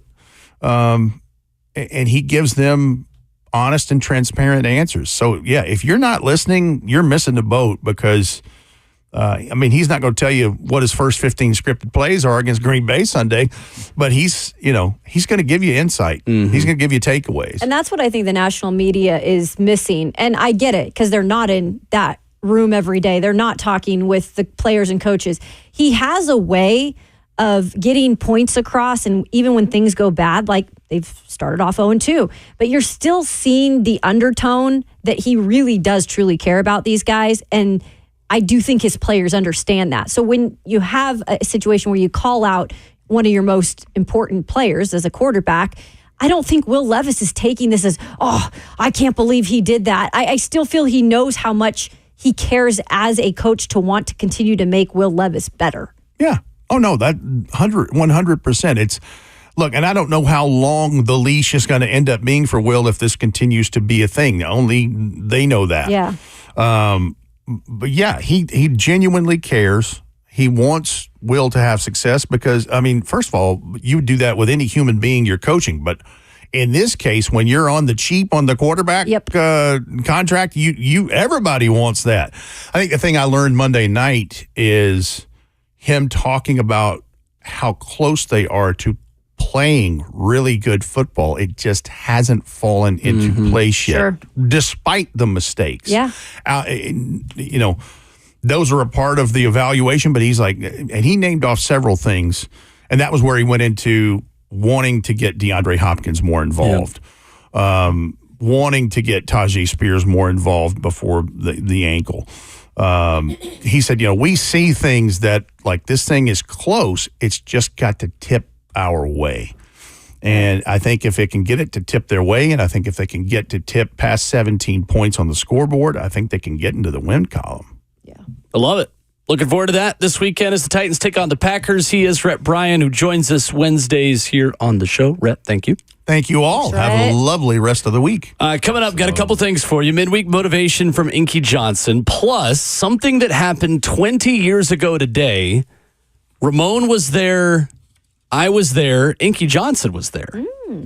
Something that happened 20 years ago today we will reminisce on when we come back.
What's going on, guys? Bert and Ramon here. Roof issues plaguing you or someone you know? North Point Roofing Systems is on your side, Ramon. No doubt, Bert. Here's the thing, though, too. There's an old saying in Tennessee. I know it's definitely in Nashville, specifically here at 104.5 The Zone, that the cars usually don't have roofs. Well, that's the problem, okay? Houses must have them. And right now, if you go to 104.5 The Zone and register, North Point Roofing Systems can come over and give you your house a free roof. Again, you can take the convertible off all you want to and talk to our guy about how the car has no roof, but your house needs one. If you got leaks, issues, hot spots on top of your roof, you need to register at 104.5 The Zone, because North Point Roofing Systems are the best at what they do. Again, just visit 1045thezone.com to register and get yourself a new roof.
Wrapping up the show, and there's a little bit of an anniversary this morning of one of my favorite moments at a sporting event I've ever attended. September. RKW, Ramon, Kalen, Will. Inky Johnson has got midweek motivation for us in just a minute. He was in Knoxville. I was in Knoxville. I was 7, but I was there. 20 years ago today, James Wilhoit hits a 50-yard field goal as Tennessee beats Florida 30-28. Wow. A young Ramon Foster was a freshman at the University of Tennessee for one of the biggest redemption moments in the history of Tennessee athletics. It was. James Wilhoit misses an extra point. Tennessee is trailing 28-27 because of said missed extra point. And in front of 107,000 people in Neyland Stadium back when it was still 107. Sold out audience. Wow. Tennessee wins the game 30-28. Yeah. Look, I remember watching that go through on the sideline as a redshirt freshman that year. Had no idea how big that moment was. So much fun. But I saw campus for the first time. I'm sure it was popping after that. That also, that was back when Tennessee still kind of beat Florida pretty frequently back then. Yeah, 100%. Love that. Absolutely love that. What a moment, man. I remember sitting at the end of the sideline watching the ball go through. Nuts. So my story of that is I was a kid and I fell asleep when he missed the extra point. I don't know why my parents let me fall asleep at a Tennessee game. 7? I was 7. And I woke up and I was like, "What? We missed an extra point? What are you talking about?" But then they just were waiting on me to wake up. Then I woke up and we made the field goal and we won the game. They don't want you ruining their experience. let them sleep. Quiet. Let them sleep. In the seats that we still have up in XX. Yeah. Oh, man. double that's X, dope. huh? Good times. At one point, we had problems on that one, okay? Triple X. Vandy lost to Georgia State over the weekend. We've not discussed this yet. Yesterday, I want to make sure I get this quote right from Clark Lee meeting with the media after Vanderbilt's lost to Georgia State. Vandy's going to take on Missouri, opening up as a 3-touchdown underdog against the Tigers. Clark Lee said there was a pretty clear indicator that we're not where we want to be. Things were all addressed emphatically in the moment, talking about an off-the-field issue last week. Clark Lee says, guys, we're not on time at practice. This is the exact quote. Billy Derrick tweeted this out. Quote, Clark Lee yesterday, I think maybe we punched beyond external expectations early. Sometimes you can get distracted by your own success. Ouch. Yeah. This is why I had people coming at me, Vanderbilt people, of voting them in to the top 25. And I get it. Okay, I get it. There are people that did vote them in. I have a kind of a weird rule of how I vote sometimes too with teams that are a little unknown and have habit in the past of reverting back to certain ways. So I did not vote them in because I had this weird feeling that there was going to be this mishap with this Georgia State game. I don't know what it was. And I'm not saying I called that or anything, but I wanted to wait. And then we saw what happened. And it's just like frustrating. If you're a Vandy fan, I'm sure you're very frustrated too, because there always seems to be an issue early on in the season once they start to win games that puts them back and that they revert back or go backwards in whatever that is happening with the culture there. And I can't pinpoint what the heck it is. Because you thought they were off to this good start and they had a quarterback with some swag. But it's like you have a program that has been really struggling over the past few years. You've got to get more wins under your belt to have that kind of confidence that's to a different level. I won't say the word, but you know what word I'm using. It's such a long conversation. I'm reserve my comments maybe until tomorrow morning or something. But going that high off of beating who is it? Alcorn State? Alcorn State and Virginia Tech. Tech, I'm with. Alcorn State, all right. Never mind. That's such a long conversation. It's a really small amount of success to go to somebody's head. Yeah. And I said it in the moment. I have no issue with Diego Pavia comparing himself to Johnny Manziel. But also, Diego Pavia, you got to be ready for people to come back at you when you lose to Georgia State. Because now they're going to come at you a bit more aggressively because you compared yourself to Johnny Manziel after one win. Mm-hmm. Welcome to the SEC. It's also funny that he was upset about being the poor man's Trace McSorley, and then so now he's just the poor man's Johnny Manziel. Yeah, like what? You're gonna be mad someone compares you to something, and then compare yourself to someone else that you are not.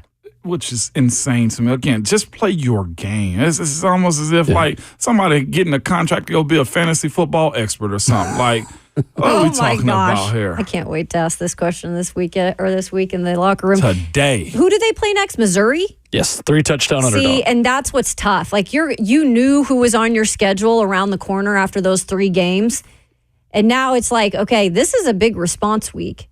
I'm not saying they're going to win the game, but how they prepare and how they get ready for this and how they put up a fight, that's really big for this Vandy team. It is one thing to have a victory. It's another thing to create a standard of success that is your new normal week in and week out, every practice, day in and day out. Vanderbilt is now talented enough and has the scheme to sneak up and beat you. They are not yet at the level Clark Lee wants to be in terms of day in and day out where the standard is the standard yet. Yeah. We'll see if he gets there. Inky Johnson wraps up the show for us this morning, as he does every Wednesday. Coming up tomorrow, we will have Coach Mack. We will have our Thursday 3 picks for the weekend. And we will give you our first preview of the games coming up. Biggest games in college and NFL. Thursday, we look forward. But right now, we sit and listen as Inky Johnson gives us a little bit of midweek motivation to wrap up the show. It's like I was studying and I was watching Phil talk about Kobe, and he was talking about how talented and skillful he was. Then he said, man, but it turned him into a different player when he started to learn the nuances of the game. And he studied it differently, right? Like the greatest players, fellas, they don't just manipulate the game with their talent. The greatest players manipulate the game with their minds. They're smart. They value what they do. They study it. They respect it. They show up and they really try to get better, right? When you're in the 8th grade, you playing with just raw talent. And cats like, man, my man, dope. And then along the way, people throw you something. I remember I was playing basketball in high school. I'm playing every single time, right hand down, I'm coming down. Every time I'm laying the ball up with my right hand. After the game, my dad would come over to me, hey, bro, why you ain't lay the ball up when you was on the left side with your left hand? I'm like, man, cool, I laid the ball up. Pops, I hit 25 tonight. They couldn't stop me. Yeah, cool, drop your bag. Let's go work on that left hand. It wasn't even that deep to me at the time. I'm like, man, it ain't that deep. I'm fast, I'm quick, I'm physical, I can play. Ain't nobody stopped me yet. Until we got in the state game. And I'm talking about my man just lined up on one side of me. He just lined up on my right side. Like, hey, like, you gotta go that way. I'm giving it up. I don't even know how to go that way here. Coach over there, hey, what you doing? I'm like, I ain't never had to go that way before. My daddy sitting over there like, I told you, ain't? You relying on your talent. It's cats out here that really study the game, man. It's cats out here that really do it, like for real. They ain't just talking about it. It's cats that really value it, man. Like, I just want one thing from y'all, man. I know y'all talented, gifted, and skill. I ain't tripping on that, man. That's dope, right? Respect it enough, fellas. Like, respect it, man. Like, when you respect something, you bring a certain spirit and perspective and mentality. Like, when you really respect it.